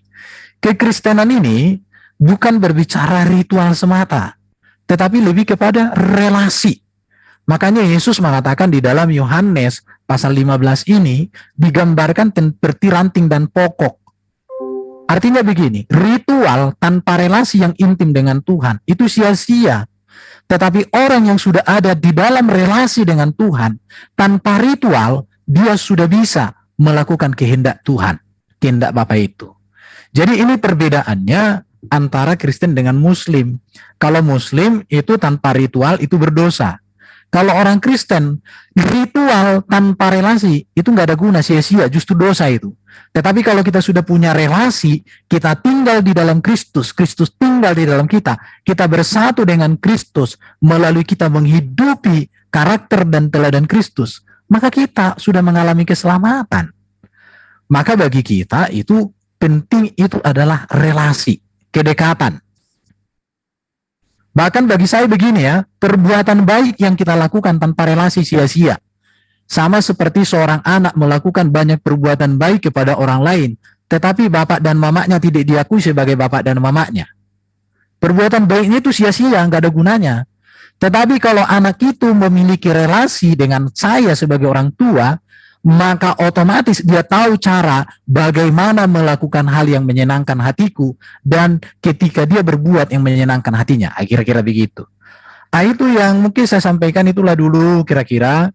Nanti kalau ada perkembangan yang mau disampaikan di situ. Tapi saya tanya lagi sama Bro Juma, kalau memang Isa itu hanya untuk Bani Israel, mengapa dia dikatakan terkemuka di dunia dan di akhirat?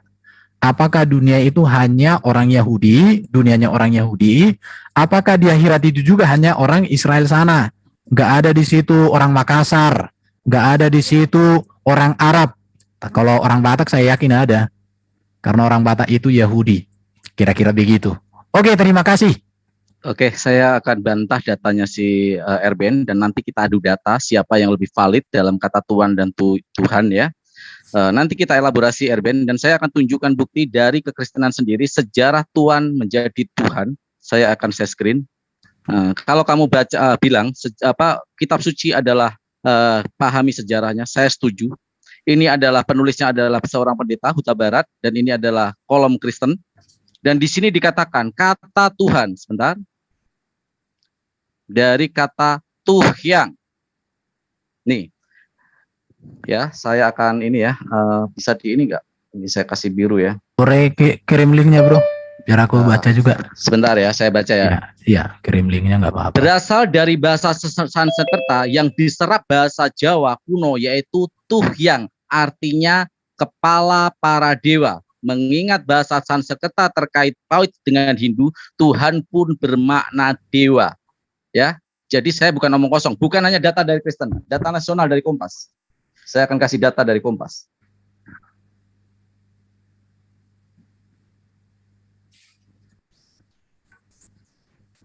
Jadi kalau masalah sejarah ya jangan inilah ya.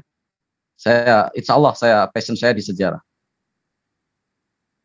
Ya, kata Tuhan itu berasal dari kata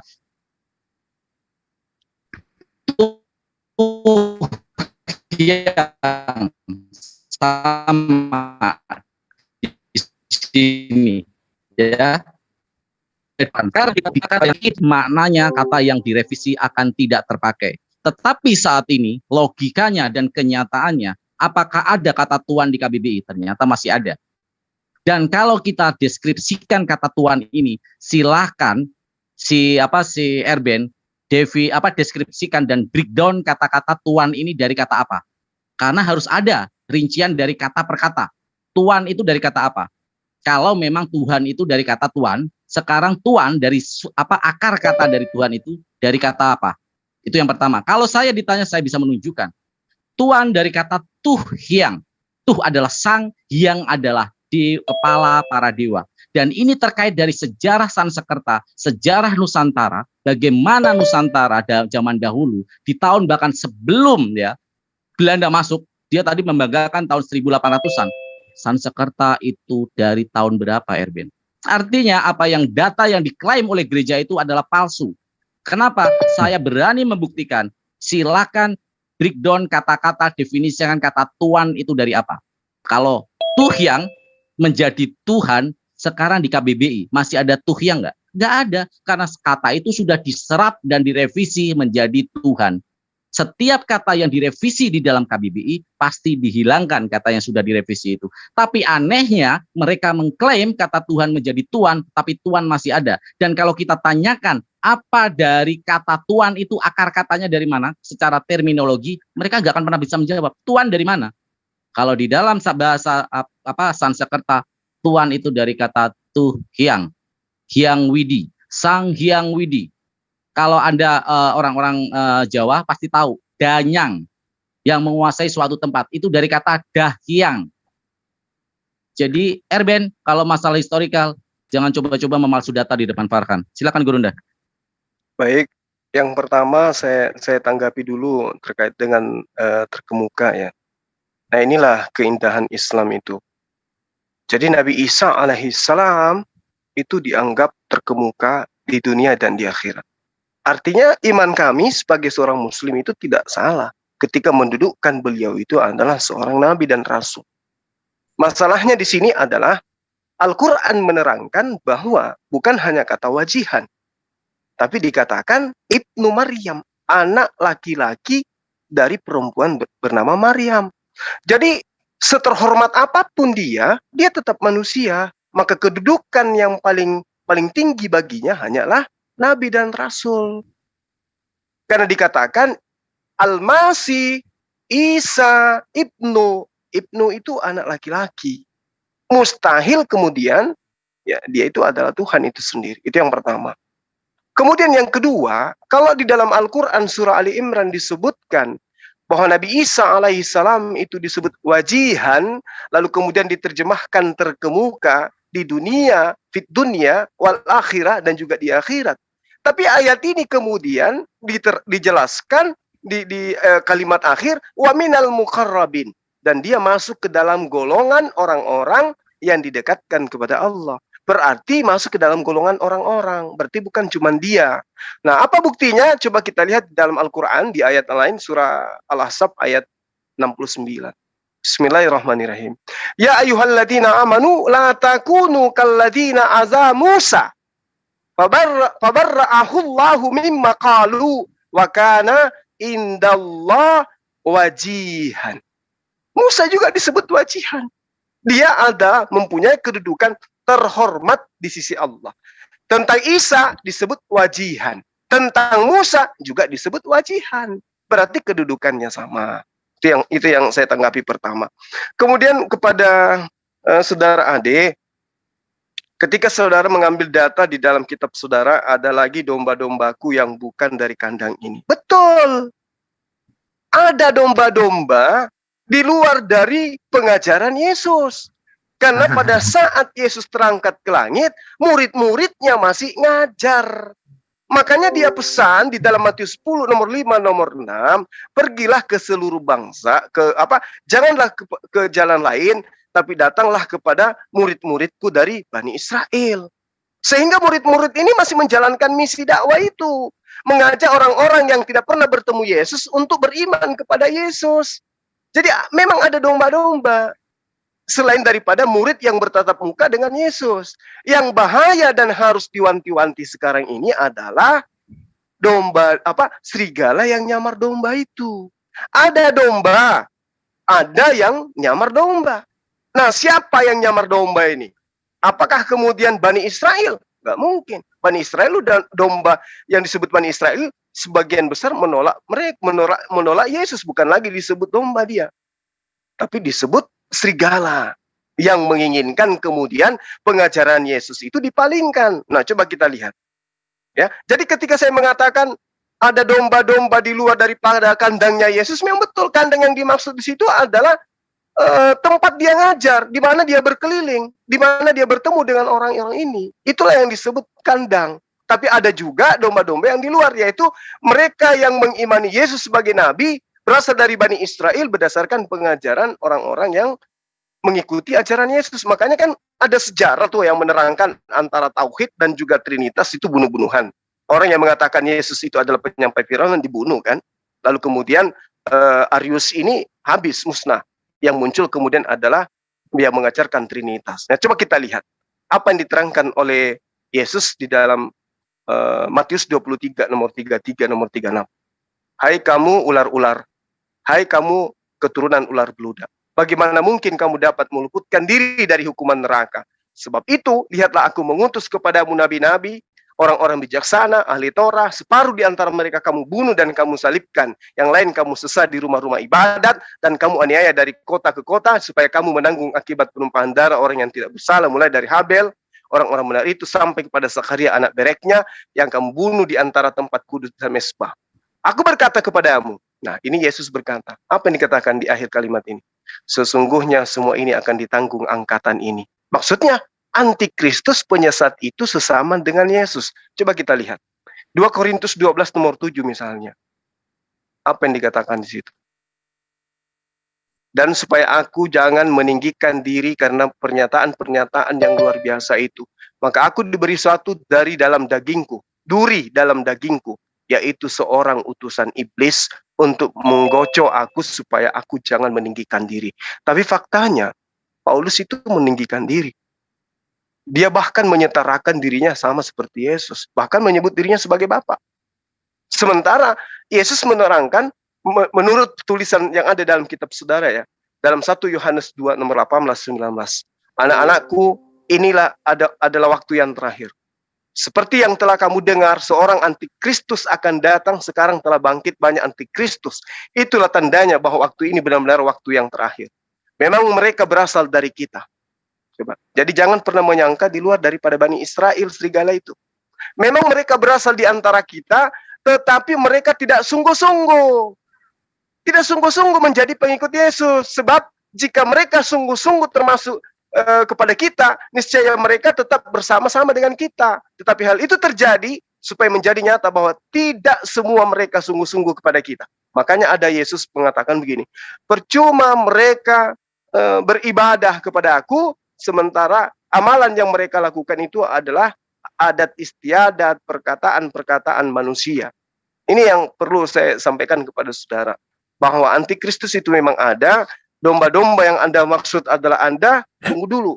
Apakah betul sesuai dengan yang diajarkan oleh Yesus bahwa dia adalah domba, Anda adalah dombanya dia. Nah, ketika saya mengatakan Yesus itu harus dipercaya oleh dunia, itu tidak merubah akidah saya, tidak merubah pandangan saya dari sejak dulu. Saya katakan begini, Yesus itu utusan Allah untuk Bani Israel saja. Tapi dunia harus percaya bahwa Yesus itu nabi, dia itu rasul. Percayanya bukan untuk dirinya, tapi kudu percaya layaknya muslim.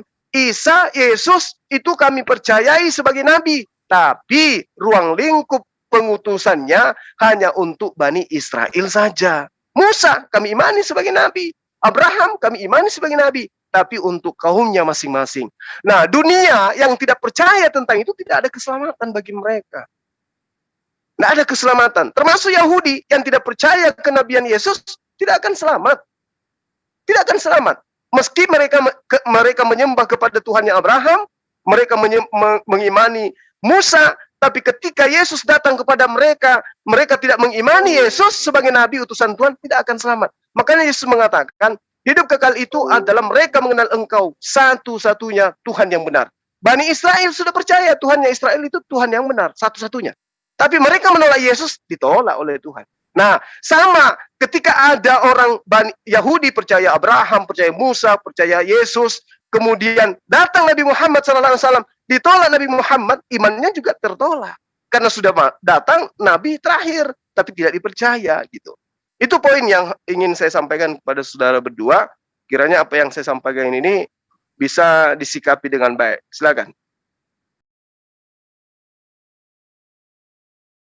Oke, aku tanggapin ya. Oh ya, silakan. Bentar, aku tanggapin. Bentar. Aku sebentar kalau gitu. Ya, saya berterima kasih dengan Farhan karena dia seorang sejarah. Tetapi yang sangat saya sayangkan dari Farhan ini tidak tahu menempatkan sejarah. Bagaimana kamu menilai sejarah Indonesia berdasarkan sejarah Malaysia? Bagaimana kamu menilai sejarah Indonesia berdasarkan sejarah Australia? Yang saya bicarakan tadi itu sejarah penerjemahan Alkitab, bukan sejarah kamus KBBI. Artinya di sini Bro Farhan ini tidak tahu menempatkan sejarah. Yang saya bahas tadi itu adalah sejarah penerjemahan Alkitab dari kata kurios menjadi kata Tuhan, bukan berdasarkan bukan berdasarkan sejarah dari KBBI. Jadi di sini adalah salah kamar. Kalau ibaratnya bro itu salah kamar, berarti bro bisa kena undang-undang itu loh. Undang-undang kenapa? Karena kalau kau salah kamar, nanti kau masuk ke kamar orang. Di situ ada istri orang, itu repot. Jadi artinya kalau kita mau belajar sejarah, mari kita belajar sejarah dengan baik. Tempatkan sejarah itu pada tempatnya. Jangan paksakan sejarah KBBI menjadi acuan sejarah penerjemahan Alkitab. Tadi sudah saya jelaskan samamu bro, bahwa sejarah penerjemahan Alkitab itu sudah rampung sebelum KBBI. Itu dan sudah ada ensiklopedia gereja. Jadi pahamilah kekristenan itu berdasarkan ajaran kekristenan. Jangan kau pakai yang di luar-luar sana. Aku mau share screen sebelum Bro Aderion. Iya, siap. Oke, saya mau share screen dong. Nah, ini 1 Yohanes pasal 2. Tadi dikutip Bro Juma ini. Ya, terima kasih juga Bro mengutip ayat ini. Dan ini menurut saya ayat yang sangat manis dan indah. Tetapi harus dibaca utuh. 1 Yohanes 2:18 dikatakan gini ya. Anak-anakku, waktu ini adalah waktu yang terakhir dan seperti yang telah kamu dengar, seorang antikris akan datang. Sekarang telah bangkit banyak antikristus. Kalau seorang antikris akan datang, ini berbicara puncaknya nanti ya. Seorang antikris akan datang itu. Itu puncaknya nanti itu, kedatangan Yesus kedua. Tetapi sekarang ini juga sudah banyak antikristus. Inilah tandanya waktu itu benar-benar adalah waktu yang gentar. Memang mereka berasal dari antara kita, tetapi mereka tidak sungguh-sungguh termasuk pada kita. Makanya antikristus itu ajarannya mirip-mirip dengan ajaran Alkitab. Mirip-mirip dengan ajaran Yesus, tapi tidak Yesus yang utuh, tapi Yesus yang sepotong. Sebab jika mereka sungguh-sungguh termasuk pada kita, niscaya mereka tetap bersama dengan kita. Ya, dikatakan pasti dia akan bersama dengan kita. Sebentar, ada kendala ini. Ya, tetapi hal itu terjadi supaya menjadi nyata bahwa tidak semua mereka sungguh-sungguh pada kita. Tetapi kamu telah beroleh pengurapan. Coba saya masuk ke dalam ayat 22. Siapakah pendusta itu? Bukankah dia yang menyangkal Yesus adalah Kristus? Apakah orang Muslim mengaku Yesus adalah Mesias, Raja, Nabi, dan Imam? Tidak. Berarti ayat ini kena kepada Bro Juma. Dia itulah antikristus, yaitu dia yang menyangkal baik Bapa maupun anak. Jadi kalau orang tidak mengakui Allah Bapa sebagai Allah Sang Pencipta dan Yesus Kristus sebagai anak Allah, sebagai firman Allah yang menjadi manusia, itu antikristus. Sebab barang siapa menyangkal anak, ia tidak memiliki Bapa. Barang siapa mengaku anak, ia memiliki Bapa. Jadi jelas antikristus bagi orang Kristen. Bahkan kalau kita mau lihat lagi nanti di dalam 1 Yohanes 4, ya kita pulkan aja semua. 1 Yohanes 4 ayat 3 dikatakan di sini, dan setiap roh yang tidak mengaku Yesus tidak berasal dari Allah. Roh itu adalah roh antikristus, dan tentang dia telah kamu dengar bahwa ia akan datang dan sekarang ia sudah ada di dalam dunia. Jelas dikatakan di sini. Jadi jelas antikristus itu memang menyesatkan. Menyesatkan itu artinya tidak memiliki kepastian keselamatan. Itu penyesatan. Karena Yesus kan jelas-jelas dia membawa keselamatan yang pasti. Ya, Yesus Kristus telah datang sebagai manusia. Orang yang tidak mengakui bahwa Yesus itu datang sebagai manusia, tapi dikatakan Yesus itu adalah Bapa itu sendiri. Antikristus juga bagi orang Kristen. Jadi dari tadi yang kalian anggap itu bahwa orang Kristen mengatakan Yesus itulah Bapa, Allah Sang Pencipta. Kalau ada orang mengatakan Yesus itulah Allah Bapa Sang Pencipta itu sendiri, itu antikristus. Setuju berarti? Setuju banget. Nah, tetapi kalau orang mengatakan bahwa Yesus adalah firman-Nya Bapa di sorga dan dia disebut anak Allah, itulah Kristen sejati. Nah, kira-kira begitu. Lanjut, Bro. Baik, aku share screen, Le. Alright. Aku mau menjawab tentang ini sebentar ya. Kembali lagi ke sini ya. Ada lagi padaku domba-domba lain yang bukan dari kandang ini. Yang dari kandang ini tadi Bang Zuma mengatakan di luar ajaran Yesus. Nah, inilah yang dimaksud pengkabaran Injil yang lain. Tetapi sekalipun kami atau seorang malaikat dari surga yang memberitakan kepada kamu suatu Injil yang berbeda dengan Injil yang telah kami beritakan kepadamu, terkutuklah dia, yaitu kamu, Bang Zuma ini. Karena yang dimaksud di sini itu bukan tentang ajaran, Bang. Yang bukan dari kandang ini. Kita tahu namanya domba itu, kita lihat di Yehezkel ini. Dan mereka akan mengetahui bahwa aku, Hashem, Allah mereka, ilah mereka, menyertai mereka dan mereka kaum Israel. Lihat, kaum Israel adalah umatku. Demikianlah firman Tuhan Allah, Hashem. Kamu adalah domba-dombaku. Domba-domba di sini yaitu maksudnya Israel. Tapi apa yang dimaksud Yesus? Ada lagi padaku domba-domba lain yang bukan dari Israel. Kenapa kau bilang dari ajaran Israel? Maksudnya apa? Ajaran Yesus, di luar ajaran Yesus? Bukan. Targetnya dia tuh bukan hanya dari Israel, untuk semua bangsa. Nah ini ajaran-ajaran Injil palsu itu seperti ini. Seperti kamu ini, Bang. Kamu memberitakan bukan apa yang diajarkan para rasul kami. Itu satu. Kedua, tentang masalah Yesus itu ditolak. Memang benar, dan itu sudah dibuatkan di dalam Mazmur ini, salah satunya Mazmur 69 ayat 8. Sebab oleh karena engkaulah aku menanggung celah, noda meliputi mukaku. Aku telah menjadi orang luar bagi saudara-saudaraku, orang asing bagi anak-anak ibuku. Makanya Yesus ngomong di sini. Dan bukankah saudara-saudaranya perempuan semuanya ada bersama kita? Jadi dari mana diperolehnya semua itu? Lalu mereka kecewa dan menolak dia. Maka Yesus berkata kepada mereka, seorang nabi dihormati di mana-mana, kecuali di tempat asalnya sendiri dan di rumahnya. Tergenapi semua di dalam diri Yesus. Ini perkataan semua itu kan sudah saya bilang, kitab Torah, Nabi, dan kitab-kitab Ketuvim itu menuliskan tentang Yesus, Bang.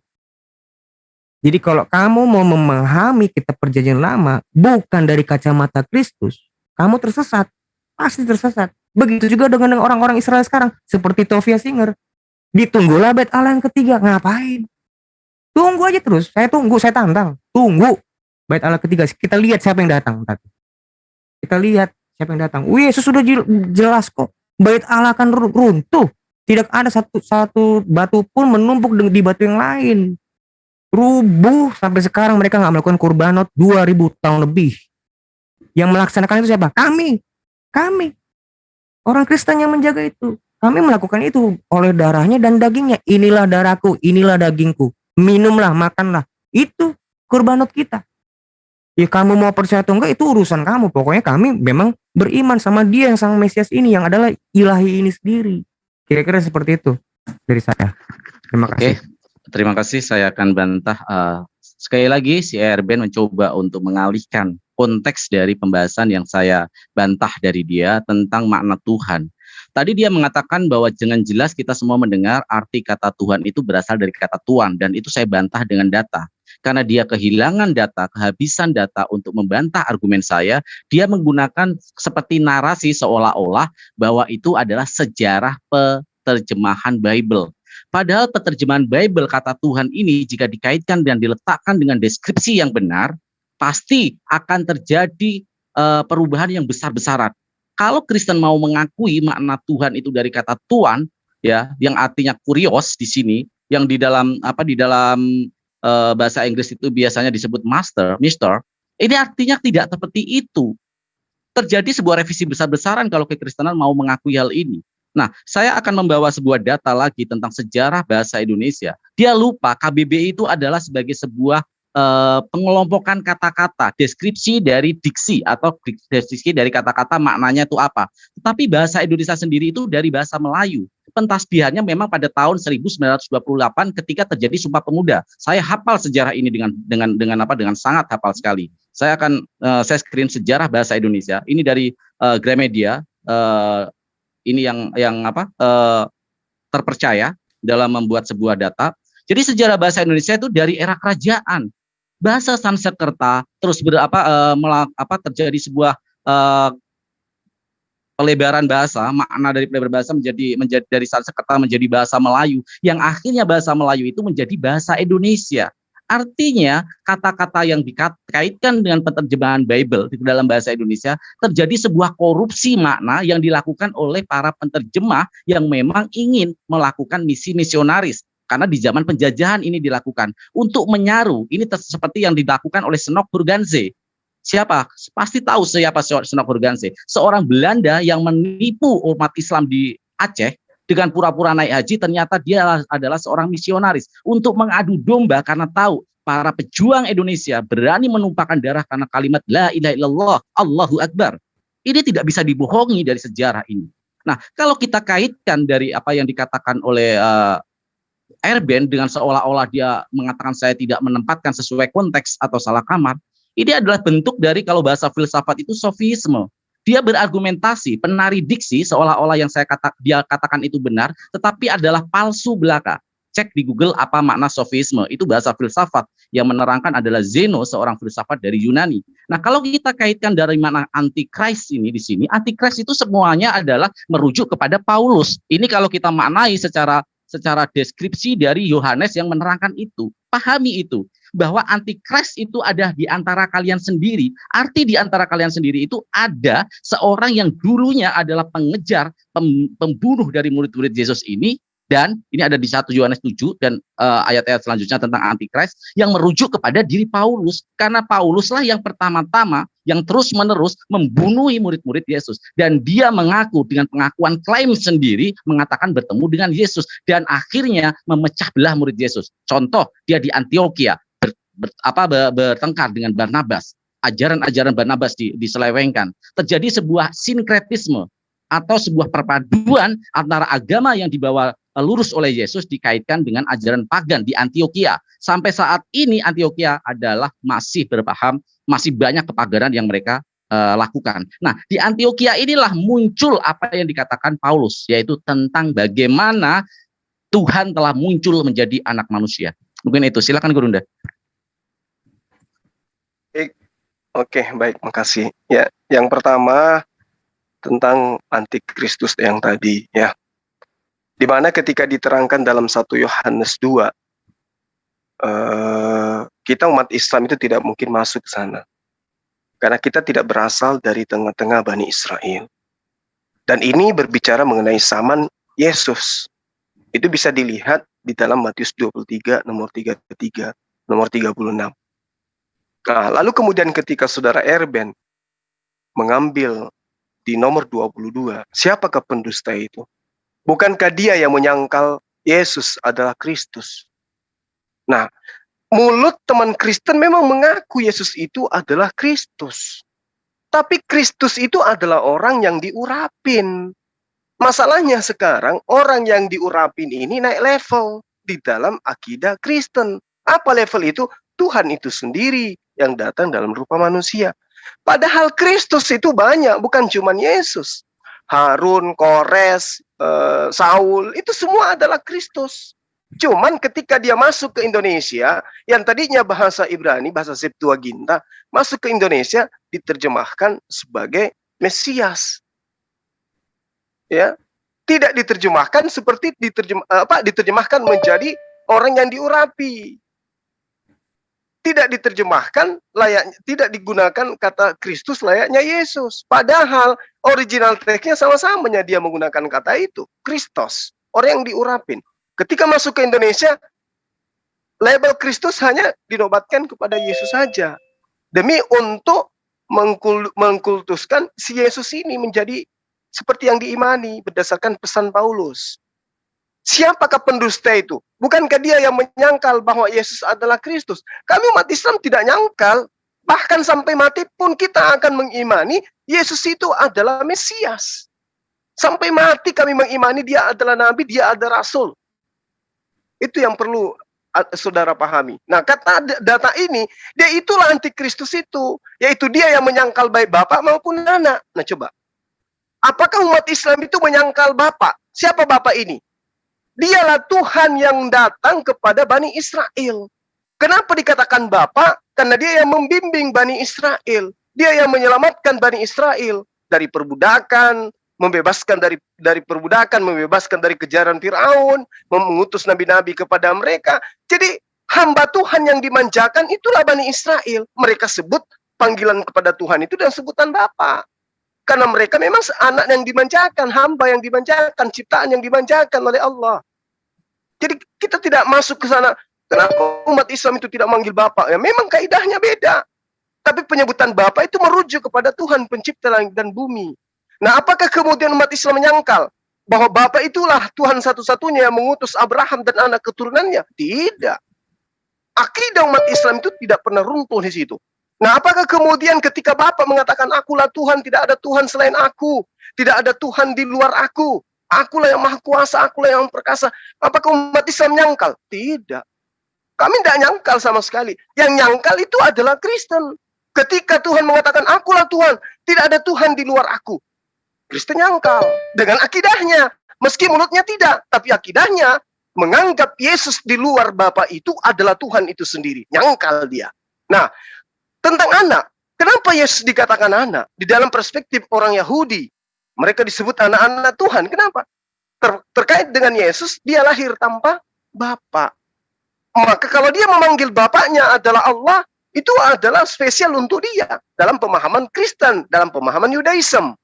Mereka menyebut diri mereka sebagai anak-anak Tuhan. Artinya, orang-orang yang soleh, orang yang intim. Di Islam juga kita sebut dengan kekasih Allah. Orang-orang yang soleh, orang-orang yang akrab dengan Tuhan. Nah, apakah kemudian umat Islam menyangkal bahwa Nabi Isa itu adalah utusan Tuhan? Tidak. Tapi Kristen nyangkal dia. Meskipun mulutnya mengatakan, Yesus itu adalah utusan Tuhan. Tapi coba lihat akidahnya.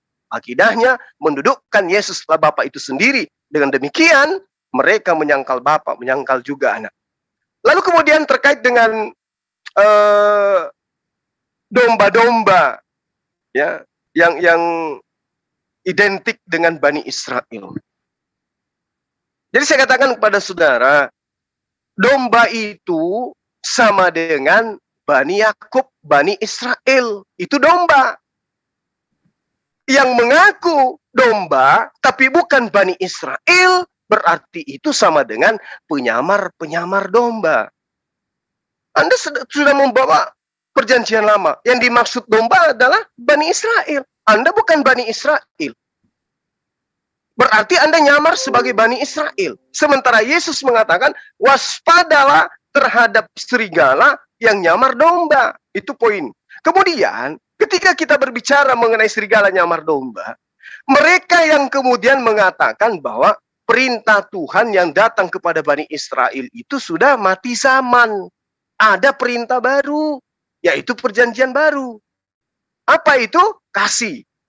Padahal menurut perjanjian lama ataupun ajaran Yesus, kasih itu adalah ketaatan kepada perintah Tuhan.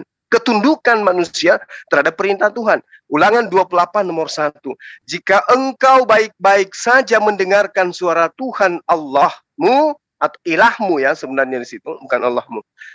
Dan melakukan dengan setia segala perintah ilahmu yang kusampaikan kepadamu pada hari ini, maka Tuhan ilahmu akan mengangkat engkau atas segala bangsa di bumi. Nah, tapi masalahnya sekarang mereka tidak taat, mereka tidak setia, mereka tidak tekun terhadap perintah ilah yang datang kepada Bani Israel. Jadi bagaimana mungkin kemudian orang-orang ini bisa dikatakan bahwa kamilah Bani Israel itu. Bani Israel rohani dan seterusnya. Nggak bisa. Karena ulangan 28 nomor 1, jikalau engkau baik-baik mendengarkan suara Tuhan ilahmu dan melakukan dengan setia segala perintah ilahmu yang kusampaikan kepadamu pada hari ini, maka Tuhan ilahmu akan mengangkat engkau di atas segala bangsa di atas muka bumi.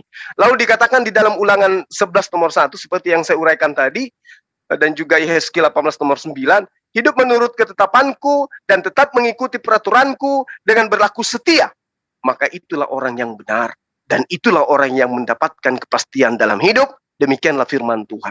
Lalu kemudian di dalam ulangan 27 nomor 26. Terkutuklah orang yang tidak menepati perkataan hukum Taurat ini dengan perbuatan. Dan seluruh bangsa ini harus berkata amin. Masalahnya sekarang agama Kristen dididik untuk tidak melakukan hukum Taurat dengan perbuatan. Mulut mengatakan kami ini Taurat. Kami ini sunat hati. Kami sunat batin. Tapi di mulut. Apa buktinya ketika dikatakan sunat hati? Apakah benar mereka sunat hati? Tidak. Yang dikatakan sunat hati adalah ketundukan hati terhadap aturan mainnya Tuhan. Sementara aturan mainnya Tuhan itu sudah nggak ada di Kristen. Yang ada adalah aturan mainnya Paulus. Apa itu? Dengan matinya Yesus Kristus di atas tiang salib, dia telah membatalkan hukum Taurat dengan segala ketentuan dan ketetapan yang ada di dalamnya. Jadi bagaimana mungkin kemudian mereka mau taat, mau setia terhadap perintah Tuhan, sementara mereka menghapus perintah Tuhan itu. Makanya tadi Yesus di awal saya katakan, ada yang diusir. Siapa mereka? Yang tidak melakukan kehendak Bapa. Kenapa tidak melakukan kehendak Bapa? Karena kehendak Bapa sudah tidak diajarkan kepada mereka dari nenek moyang mereka. Kenapa? Karena kehendak Bapa itu sudah dihapuskan, karena dianggap itulah yang menyebabkan manusia jatuh ke dalam kutuk dosa. Dan harus ada yang menebus di tiang salib. Demikian, silakan. Ya, silakan, Le. Duluan, Le. Nggak apa-apa, Le. Apa aku? Oke. Jadi kembali saya mau share screen dulu nih. Share screen. Jadi saya mau menunjukkan data sama si Farhan ini. Jadi kamu itu belajar sejarah yang salah. Yang saya jelaskan samamu sejarah penerjemahan Alkitab, tapi kalau harus sejarah mana? Ini 1612 Alkitab diterjemahkan dalam bahasa Melayu klasik. Dari semua sejarah ini tidak pernah disebutkan memakai dengan bahasa Sangsekerta, tapi semua ke bahasa Melayu dan bahasa Indonesia, bahkan bahasa Malaysia ini. Kenapa? Karena memang rumpun bahasa Melayu ini sangat luas. Digunakan juga seperti di Medan, di Riau, baru nanti di Makassar juga ada rumpunnya ya. Baru ada Papua Nugini, Filipina, Sri Lanka, Afrika, macam-macam ini semua. Jadi ini bro, makanya kalau belajar sejarah, janganlah kau pakai sejarah yang bukan sejarah penerjemahan Alkitab. Yang nggak nyambung. Jadi kalau kau mau bahas Alkitab, pakailah sejarah Alkitab. Jangan kau pakai lagi nanti sejarah komik bobo. Yang nggak nyambung bro, sampai besok, sampai bongkok kita nggak akan nyambung diskusi kita. Nggak nyambung. Jadi Bro Farhan, saya mengakui kamu cerdas. Cuman dalam menempatkan sejarah ini tidak seperti itu. Baru tadi saya menanggapi juga, Bro Juma ini mengatakan mengakui Bapa, bahwa Bapa itu artinya membimbing. Sejak kapan artinya Bapa dipahami sebagai pembimbing? Bapa itu artinya sumber. Kenapa? Karena Hawa pun bersumber dari Adam. Makanya dipanggil Bapa kepada Allah. Sumber artinya itu. Jadi kalau memang di dalam pemahaman Muslim Bapa itu karena itu yang membimbing, berarti sudah berbeda lagi. Berarti kamu tidak mengakui Allah itu sebagai Bapa di dalam konteks Yahudi dan Kristen. Di situ baru tadi dikatakan bahwa antikris itu berasal dari antara kita. Saya sedikit tergelitik. Kemarin saya diskusi sedikit dengan One Way yang mengatakan bahwa Islam itu memiliki kemiripan dengan Ebionit. Ebionit itu adalah salah satu sekte dari Yahudi dan Kristen juga. Dan itu mirip dengan Muslim. Bahkan juga kalau saya ingin membuka wawasan kita berpikir dalam diskusi, Waraka bin Naufal, bahkan dengan Siti Khadijah, itu juga seorang Nasrani. Seorang Nasrani ini adalah seorang Yahudi dan Kristen, akarnya. Dan Baginda Muhammad kan menikah dengan Siti Khadijah, betul Bro Ade? Siti Khadijah ya? Iya. Siti Khadijah. Dan Waraka bin Naufal ini, dia kan seorang pendeta ini. Seorang rohaniawan, seorang penulis kitab ini. Kitab Yahudi juga. Jadi saya berpikir gini, berarti Waraka bin Naufal inilah yang berasal dari orang Yahudi dan Kristen itu. Dan itu cocok dengan Yohanes tadi.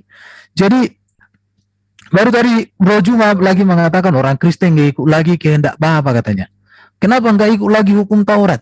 Saya hanya mau menunjukkan sama Bro Juma ini apa ini mana tadi? Ada hukum Taurat di dalam Alkitab itu luar biasa, Bro. Jadi kami masih melakukan contoh ini ya. Ajaran ini contoh. Ini 10 hukum Taurat sampai sekarang ini masih tertulis dalam kitab kami. Dan ini terunut 10 hukum Taurat. Tapi kalau kita tanya di Quran, ada nggak 10 hukum Taurat ditulis secara runut? Nggak ada. Artinya berarti kami lebih melestarikan hukum Taurat. Bahkan seluruh kitab-kitab Taurat itu kami tempelkan dengan kitab kami sampai sekarang. Dan itu sudah terjadi sejak zaman Yesus, sejak zaman para rasul. Kalau memang orang Muslim itu melakukan hukum Taurat, jangankan kalian melakukan hukum Taurat. Menempelkan kitab Taurat aja dengan kitab Quran kalian nggak berani. Kalau kami tempelkan jadi satu, dijilid dengan baik oleh LI pakai kertas yang luar biasa itu. Kertasnya itu keren, tipis tapi kuat, kokoh. Contoh di sini ya, di dalam hukum Taurat ini dikatakan di sini apa ini? Kita lihat ya, menyembah Yahweh sebagai Bapa. Baru ada lagi di sini ya, mengakui hari ke-7 sebagai hari Sabat. Kalian hari Jumatnya, kami mengakui hari Sabat itu hari Sabtu. Sama dengan orang Yahudi, kami beribadah hari Minggu, memperingati kebangkitan Yesus. Baru jangan berzina, ini jelas ini, nggak boleh berzina. Jangan membunuh, kami masih pegang teguh dan ini tegaskan Yesus ini. Jangan mencuri, jangan mengucapkan saksi dusta, nggak boleh berdusta, nggak boleh, kalau istilah biasa bahasa takiyah, ya. Jangan mengingini rumah sesamamu, jangan mengingini istri sesamamu, atau hambanya laki-laki atau hambanya perempuan, atau lembunya atau keledainya, atau apapun yang dipunyai sesamamu. Ini nggak boleh nih. Ini hukum Taurat. Makanya saya nggak pernah ingin istri orang, hamba orang, nggak boleh. Ya kalau saya lanjutkan lagi nanti bahasanya lebih apa gimana gitu ya. Jadi itulah beberapa catatan yang bisa aku sampaikan di sini, nanti akan ditambahkan oleh saudara Ade yang luar biasa. Baru tadi itu ya dikatakan Isa itu kan hanya untuk Bani Israel. Saya mau tegaskan lagi, saya jadi bertanya-tanya, nanti Isa kan datang untuk mematahkan salib dan babi.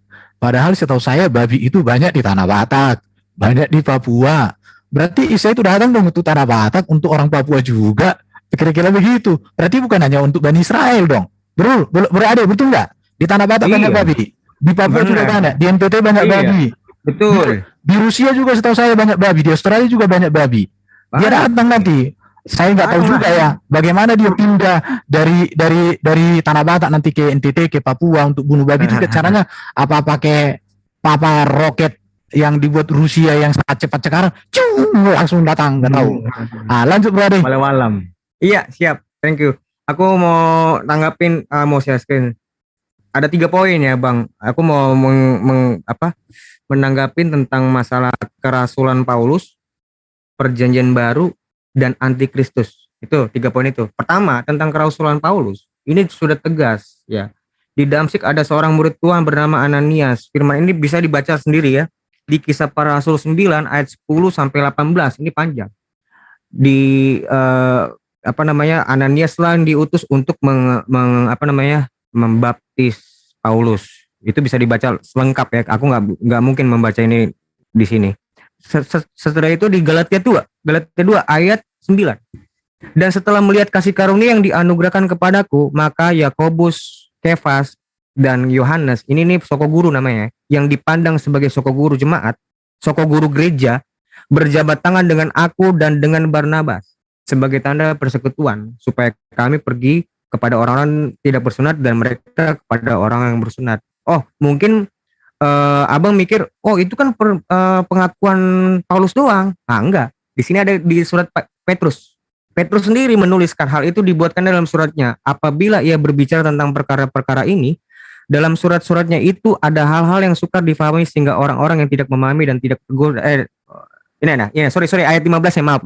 Anggaplah kesabaran Tuhan kita sebagai kesempatan bagimu untuk beroleh selamat, seperti juga Paulus saudara kita yang kekasih. Ini aku kan juga pernah ngomong kan ke Bang Zuma kan tentang ini, bahwa memang Petrus pun mengakui kerasulannya dia. Ya, terkait itu tentang kerasulan Paulus ya, panjang lebar. Sekarang terkait tentang perjanjian baru, tentang kasih, Abang bilang salah. Bukan seperti itu. Ini perjanjian baru yang dibuatkan oleh Nabi Yeremia itu tentang dosa. Tetapi beginilah perjanjian yang kuadakan dengan kaum Israel sesudah waktu itu. Demikian firman HCM, aku akan menaruh Tauratku dalam batin mereka dan menuliskannya dalam hati mereka, maka aku akan menjadi Allah mereka dan mereka akan menjadi umatku. Dan sebagainya. Itulah tentang tidak lagi mengingat dosa mereka. Nah, ini digenapi oleh diri Yesus sendiri di Matius 26 ayat 28. Sebab inilah darahku, darah perjanjian yang ditumpahkan bagi banyak orang untuk pengampunan dosa. Pengampunan dosa. Tidak lagi mengingat dosa mereka. Itu ya paralel tuh. Itu paralel. Terkait tentang Mesias, abang bilang kami antikristus. Ini minta maaf bang ya, ini jangan bilang ini penistaan ya. Sesungguhnya antikristus itu ya kalian. Kenapa? Di sini siapa bilang Al-Masih itu diurapi? Enggak. Kalau nanti kamu bilang ngaku-ngaku diurapi, Isa itu diurapi siapa? Siapa yang ngurapin dia? Isa itu di dalam Quran? Enggak. Itulah kenapa tafsiran kalian, terutama ulama-ulama abad mula-mula di zamannya Quran ada, itu menyebutkan kalau dia itu mengusap. Bukan diusap, dia seorang yang aktif. Seorang yang aktif. Ia mengusap seseorang yang mempunyai penyakit, maka dengan izin Allah orang tersebut sembuh dari penyakitnya, firman Allah Subhanahu wa taala. Kalau kalian mengartikan ini yang diurapi, kalian harus godok itu kitab, siapa yang mengurapi dia. Nah, kalau kami memang dengan jalannya Elia yang itu dimana disebutnya Yohanes Pembaptis, dialah yang membaptis Yesus bukan karena dosa, tapi karena untuk menyatakan dia kepada halayak ramai. Yang membaptis dia itu apa? Datanglah suara di atas, inilah anaknya yang kukasih, kepadanya aku berkenan. Bapa itu sendiri yang mengurapi dia melalui tangannya Yohanes Pembaptis, itu Elia. Loh kalau kalian missing link. Makanya para ulama mengartikan dia itu mengusap. Kalau kamu diurapi bang, saya akan tuntut kamu. Di mana Isa diurapi dan oleh siapa itu? Kebingungan kamu pasti, kebingungan. Makanya jangan bilang-bilang sekali-sekali bilang kalau Al-Masih itu adalah yang diurapi. Jangan. Yang benar adalah yang mengusap. Ya pegang aja itu. Kami kan nggak menghargai, nggak dalam rangka menyalahpahami apa yang kalian imani. Tapi kenapa kalian menyalahpahami apa iman kalian sendiri? Kalau Al-Masih itu adalah yang mengusap. Kenapa jadi yang diurapi pada saat ngomong berbicara sama kita? Kamu berbicara sama saya, mungkin sama orang lain nggak ngeh. Kalau sama saya paling ngeh di sini. Coba kalau memang Isa Al-Masih adalah yang diurapi oleh siapa? Sekarang abang jawab, silakan. Oke, saya akan ini dulu kembali terjadi sebuah sofisme menarik diksi yang dilakukan oleh si Erben. Saya akan kasih sejarah ini dari kekristenan sendiri. Data yang saya bawa selalu dari kekristenan. Bagaimana penerjemah yang dipakai itu ketika Belanda mulai hadir. Padahal di situ sudah ada sejak lama sebenarnya penerjemahan dalam bahasa Melayu. Dalam bahasa Melayu, silakan dicek di sini ya. Justru yang muncul pertama adalah yang menerjemahkan dalam bahasa waktu itu masih tulisan Arab. Ya, dalam kitab yang berjudul Syarfat Sawa. Ya, kitab doa dan tafakur artinya. Nah, ini dilakukan oleh ketika kerjasama dengan Portugis. Ini zaman Portugis. Ya, saya kasih datanya di atas ya. Ini kekristenan sendiri, data dari kekristenan sendiri. Ya. Terus yang diakui sebenarnya adalah ketika Belanda. Ya, nih di sini. Ya, terjemahan dari Belanda yang menggunakan Tuhan menjadi Tuhan itu yang pertama kali. Padahal yang ketika pakai bahasa Melayu yang masih asli memakai kata Tuhan. Kata Tuhan ini dilakukan ketika Belanda ya mulai melakukan sebuah misi misionaris. Ini berkaitan dengan misi 3G. Ya. Artinya di sini ada indikasi memang disengaja penggunaan kata Tuhan ini untuk menyamakan Tuhannya Kristen dengan Tuhannya Islam. Saat itu Islam sedang jaya-jayanya di bumi Nusantara dan Belanda kesulitan untuk menancapkan jajahannya di negeri ini. Kenapa? Karena para ulama besar ya dari Zainal Mustafa, Kiai Haji Zainal Mustafa dan para pejuang-pejuang muslim yang rata-rata baca sejarah, rata-rata perlawanan kepada Belanda hadir dari pondok pesantren. Nah, disinilah mereka melakukan sebuah kamuflase untuk melakukan pelemahan keimanan dengan menyamakan. Ini munculnya juga yang disebut sebagai Kiai Sadrah. Baca sejarah Kiai Sadrah, murid dari Tunggul Wulung. Kiai Sadrah, tulisannya S-A-D-R-A-C-H, terbawa oleh tulisan bahasa Belanda, adalah seorang yang dimurtadkan dan diambil oleh Belanda seperti yang dilakukan kepada Snok Hurganze, melakukan sebuah misi misionaris untuk memecah belah umat Islam dan melakukan sebuah pelemahan terhadap perlawanan terhadap Belanda. Nah, kalau kita ambil dari pernyataan Erben tadi tentang bagaimana di dalam hadis Rasulullah Shallallahu Alaihi Wasallam yang mengatakan bahwa nanti babi-babi ada di Batak, babi-babi ada di Irian Jaya. Anda kadang-kadang saya heran ketika Anda memaknai makna kalimat metafor, Anda kaitkan dengan makna literal. Ketika makna literal Anda maknai metafor. Contoh, aku dan Bapak adalah satu. Dengan buru-buru karena menguntungkan mereka ini dimaknai secara literal. Tetapi ketika membawa kalimat-kalimat yang bersifat metafor, mereka yang literal, mereka mengatakan itu adalah metafor. Seperti 17 ayat 3 juga. Nah, kalau kita kaitkan dengan hadis Rasulullah Shallallahu Alaihi Wasallam, di sana jelas maknanya adalah metafor. Yang pertama, mematahkan salib. Artinya nanti Isa alaihissalam akan membuat sebuah pernyataan bahwa aku bukan seperti prasangka mereka yang mati di tiang salib, dan siapa yang menganut ajaran-ajaran salib maka itu bukan lagi umatku. Itu yang pertama. Yang kedua, membunuh babi. Apa mungkin babi ketemu dibunuh? Cerdas sedikit dong. Makna di sini adalah Isa alaihissalam akan melawan dan memerintahkan untuk karena Isa alaihissalam nanti pengikutnya banyak ya, akan melawan semua pemakan babi. Maka pemakan babi itu sekarang sudah menyebar. Karena antikris memang sudah menyebar ke seluruh dunia, maka Isa alaihissalam akan melakukan perlawanan terhadap pemakan babi itu. Itu makna dari hadis Rasulullah. Bukan dimaknai literal bahwa pedang kemana-mana membunuhin babi. Sudah sedikit dalam mengartikan sebuah diksi. Jadi ketika kita memahami sebuah makna atau sebuah kalimat, tentu kita kaitannya dengan kontekstual, hermeneutika dan semiotika. Mungkin itu. Silakan Gurunda. Baik. Jadi yang pertama yang disampaikan oleh saudara Erben tadi, bahwa kitab mereka itu ditempelkan dengan perjanjian lama. Ini justru bukti bahwa yang menyamar seperti domba adalah kalian. Kalian menempelkan kitabnya agama Yahudi bersama dengan kitab Anda supaya Anda dianggap sebagai Yahudi, sebagai penerus, sebagai domba. Kan itu yang Anda inginkan. Lalu kemudian Anda mengatakan bahwa Tuhan itu bukan pembimbing. Inilah yang saya katakan bahwa memang terkadang orang ikut debat itu hanya karena modal pandai menyusun kata, tapi tidak berdasar terhadap keilmuan.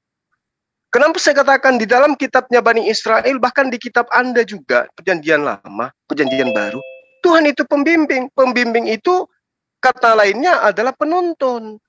Yang menuntun, yang membimbing, yang mengarahkan. Dan ada ratusan data di dalam kitab yang Anda gunakan, baik itu perjanjian lama maupun perjanjian baru, yang mengatakan Tuhan menuntun. Menuntun berarti membimbing. Apa salah kalau saya mengatakan Tuhan menuntun, Tuhan membimbing, itu sama aja. Menuntun Bani Israel, membimbing Bani Israel, itu sama. Datanya banyak kok. Ya. Kejadian 24 nomor 27, Kejadian 24 nomor 48, Kejadian 13:21, Imamat 11 nomor 45, Imamat 23 nomor 43. Tuhan menuntun. Menuntun artinya membimbing, mengarahkan. Itu. Lalu kemudian terkait dengan hukum Taurat. Saya katakan kepada saudara, Anda boleh mengatakan tidak ada hukum 10 Taurat di dalam Al-Quran. Secara tersusun tidak ada. Kenapa? Karena Al-Quran tidak menjiplak kitabnya Yahudi. Itu bukti. Kalau Rasulullah Muhammad SAW itu menjiplak kitabnya orang Yahudi, kemudian Anda bawa-bawa waraka, maka yang muncul di dalam Al-Quran itu adalah kitab yang dituliskan waraka. Tapi kan tidak. Justru di kitab Anda dengan bangganya Anda mengatakan di kitab kami ada. Nah, siapa yang menyamar siapa sekarang? Tapi kalau Anda mengatakan di dalam kitab kami masih ada hukum 10 Torah, 10 hukum Torah. Percuma, aku bilang, percuma. Kenapa saya katakan percuma? Karena itu sudah dihapuskan. Efesus 2 nomor 15, Roma 7 nomor 6, Paulus itu dengan valid mengatakan itu. Tetapi sekarang kita dibebaskan dari hukum Taurat. Anda dibebaskan dari hukum Taurat. Makanya Yesus pun Anda tuhankan. Meski hukum Tauratnya mengatakan jangan ada ilah lain. Ilah sama dengan sembahan. Ilah sama dengan Tuhan. Tapi kemudian Yesus Anda ilahkan. Roh Kudus Anda ilahkan. Perintahnya jangan ada ilah lain di hadapanku. Nah, apakah Anda salah? Anda tidak salah. Karena memang Anda mengikuti pemimpin Anda, yaitu Paulus. Dikatakan, tetapi sekarang kita telah dibebaskan dari hukum Taurat. Berarti Anda bebas mau mengilahkan apapun, mau mengilahkan 5 Tuhan, 10 Tuhan, 11 Tuhan, 1.000.000 Tuhan pun bebas Anda. Karena Anda tidak terikat hukum Taurat. Jadi kalau Anda masih ada kok, jangan salah. Kalau Anda mengatakan masih ada di kitab Anda, berarti Anda ingkar terhadap ajaran Paulus, yang adalah apostolos agama Kristen. Tetapi sekarang kita telah dibebaskan dari hukum Taurat. Sebab kita, Yesus telah mati yang mengurung kita. Sehingga kita sekarang melayani dalam keadaan baru menurut roh. Dan bukan lagi dalam keadaan lama menurut hukum Taurat. Jadi kalau Anda mengatakan, kami masih ada hukum Taurat. Itu Anda mengotori mulut Anda. Kami melek kitab Anda. Kami mengerti kitab Anda. Melari kemanapun kami tahu. Bahwa yang Anda katakan Anda ikut hukum Taurat. Itu melanggar perintah apostolos Anda. Melanggar aturan Paulus. Efesus 2 nomor 15, ya. Dengan matinya Yesus di atas salib, dia telah membatalkan hukum Taurat beserta dengan semua ketentuan yang ada di dalamnya. Jadi kalau Anda masih menggunakan Taurat itu lucu gitu loh.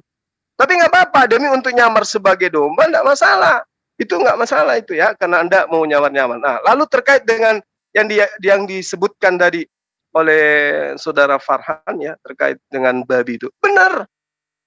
Wa im min ahlil kitabi illa la yu'minan nabihi qablal mauti.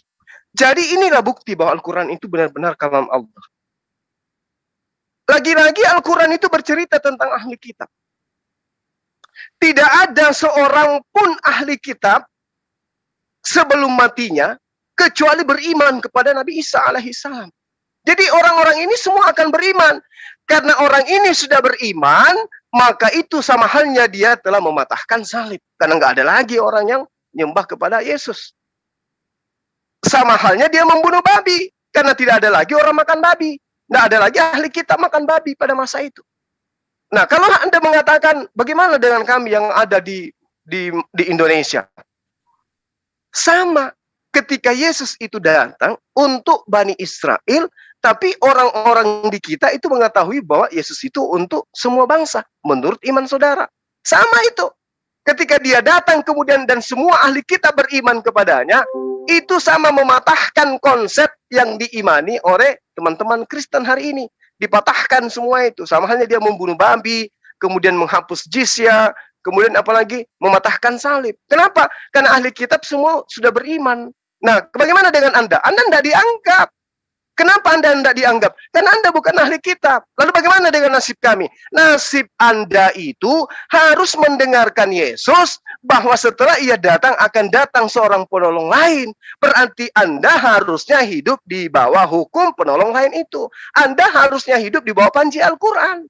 Makanya yang disebutkan ketika Nabi Isa datang, itu adalah ahli kitab. Orang-orang Yahudi dan Nasara. Kalian tidak. Karena kalian itu masuk ke dalam golongan orang-orang yang diseru, ya ayyuhan nas. Anda masuk di situ. Sedangkan seruan kepada ahli kitab hanya kepada dia, ya Bani Israel, ya ahlal kitab. Hanya kepada Bani Israel saja. Anda nggak masuk di situ. Ketika ya ayyuhan nas diseru, barulah teman-teman Kristen masuk di dalamnya. Nah, apakah Rasulullah Muhammad SAW sebagai penolong Anda? Nggak bisa. Yesus nggak bisa juga. Lalu siapa penolong Anda? Nggak ada penolong Anda itu. Anda ke Yesus ditolak, Anda ke Nabi Muhammad juga ditolak. Karena Anda bukan Bani Israel. Makanya Yesus mengatakan, enyahlah daripada aku kalian semua pembuat kejahatan. Datang lagi ke baginda Rasulullah SAW, juga diusir. Kalian bukan kaumku, kalian bukan umatku. Kalian menyangkal aku ketika kalian hidup. Nah, inilah yang teman harus pahami. Terakhir, ketika saudara mengatakan, apakah Nabi Isa alaihissalam itu diurapin? Loh, yang saya jelaskan itu Yesus Kristus.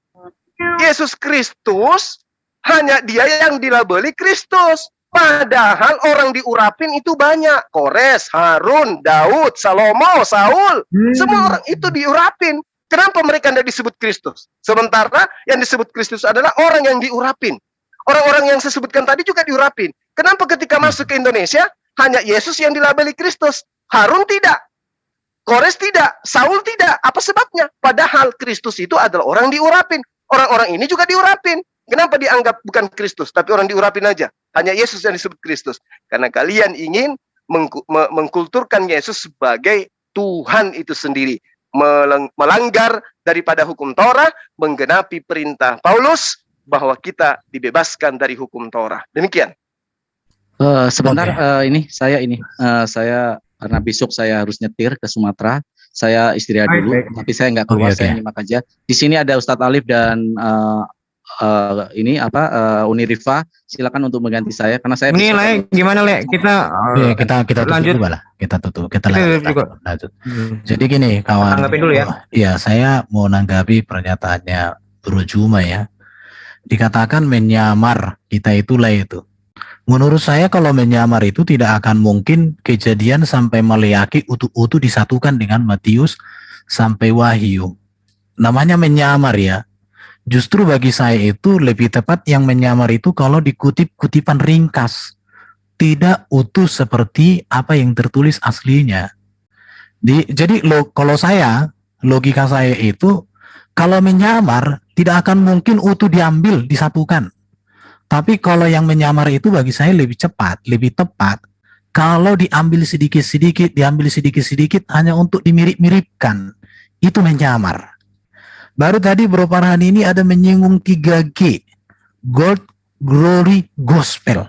Sejak kapan bahasa Inggris menjadi bahasa Belanda? Dari sini sebenarnya sejarah ini udah salah. Bahkan nanti kalau bicara sejarah Bro Farhan, Belanda itu tidak pernah berperang dengan bangsa Indonesia yang beragama Hindu atau Buddha.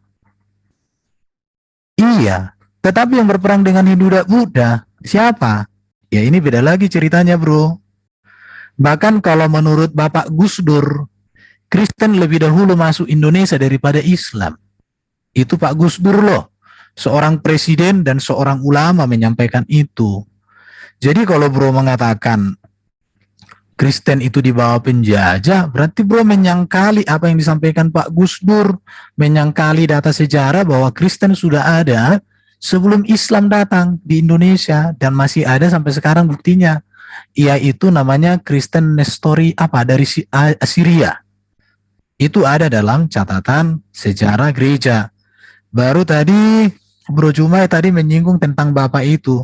Penegasan bro itu justru semakin menegaskan bahwa Bapak yang kamu pahami dengan Bapak yang dipahami Islam dan Kristen itu berbeda. Tadi bro ada mengutip tentang ini, kulihat tentang penghibur. Kalau bro menganggap bahwa penghibur itu adalah Nabi Muhammad, berarti yang mengutus Muhammad itu adalah Yesus, berarti Yesuslah Allah. Coba dibaca ini kalimatnya. Semua ini kukatakan selagi aku bersama-sama dengan kamu, tetapi penghibur, yaitu Roh Kudus yang diutus oleh Bapa dalam namaku. Berarti apakah Muhammad diutus oleh Bapa di surga dalam nama Yesus? Berarti Yesus itu luar biasa. Jadi di sini Bro Juma kalau membaca itu baca dengan teliti bro, supaya kamu tidak menggali lubang untuk dirimu sendiri. Dialah yang akan mengajarkan segala sesuatu kepadamu, yang akan mengingatkan kamu akan semua yang telah kukatakan kepadamu. Damai sejahtera kutinggalkan bagimu. Jadi yaitu Roh Kudus. Roh Kudus itu, roh itu artinya tidak ada wujudnya itu, tidak ada fisiknya. Pertanyaan saya, apakah Muhammad ada darah dan dagingnya? Enggak ada. Kalau Nabi Muhammad enggak ada darah dan dagingnya, maka tepat dia Roh Kudus. Roh dia. Tapi setahu saya Nabi Muhammad itu ada darah dan dagingnya. Ada tulangnya juga, ada rambutnya.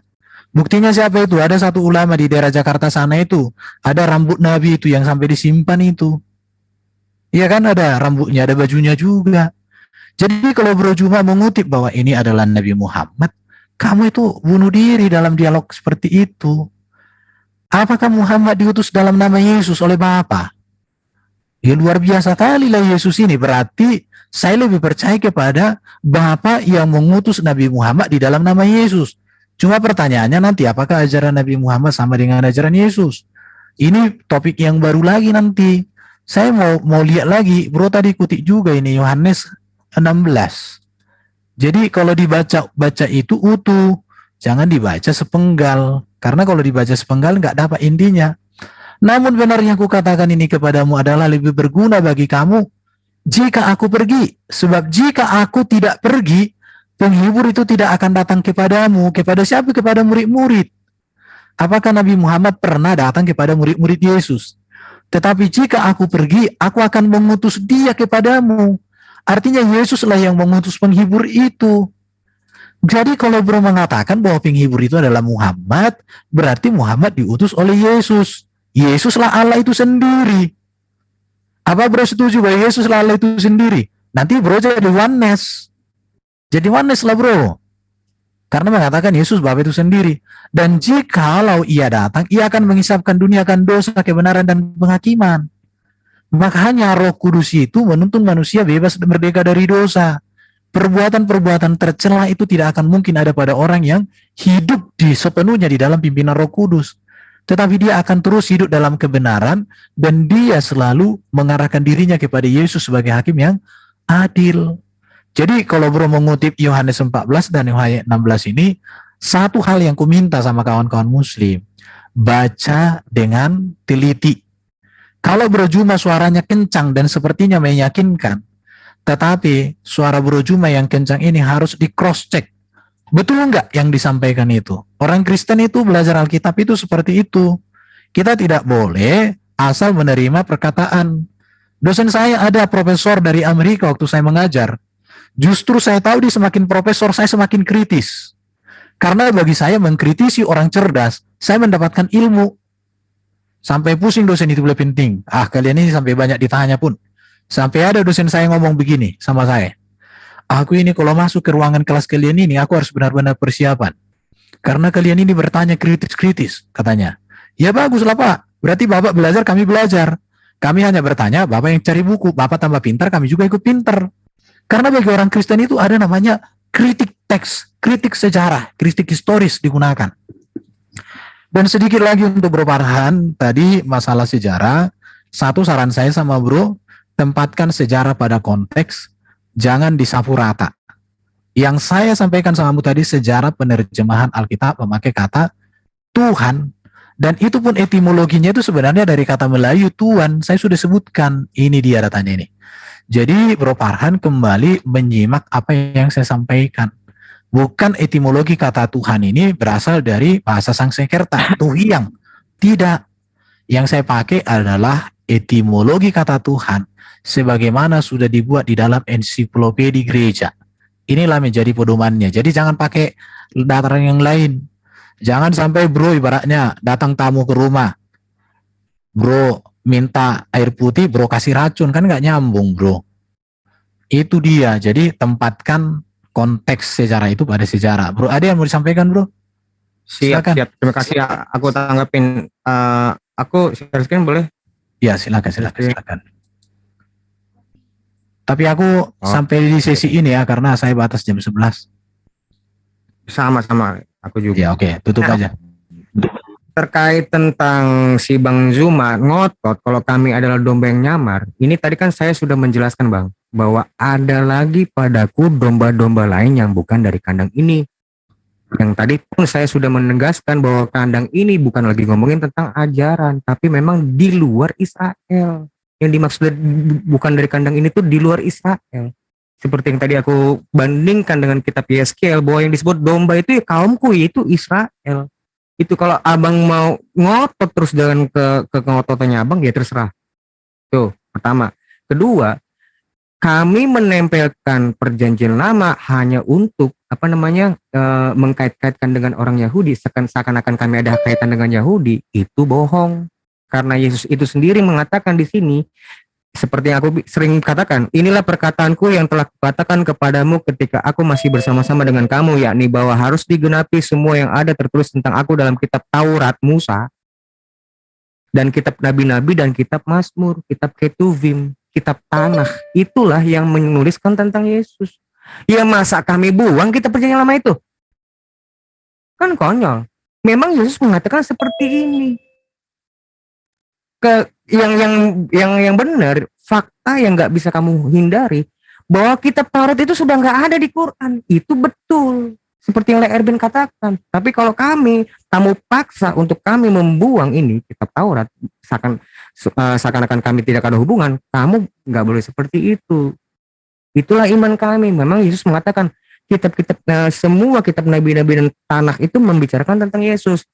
Ketiga, tentang masalah abang bilang kalau misalnya, oh itu kan Yesus, kami nggak ngomong Isa. Loh, justru saya mengatakan itu karena abang bilang kami anti Kristus.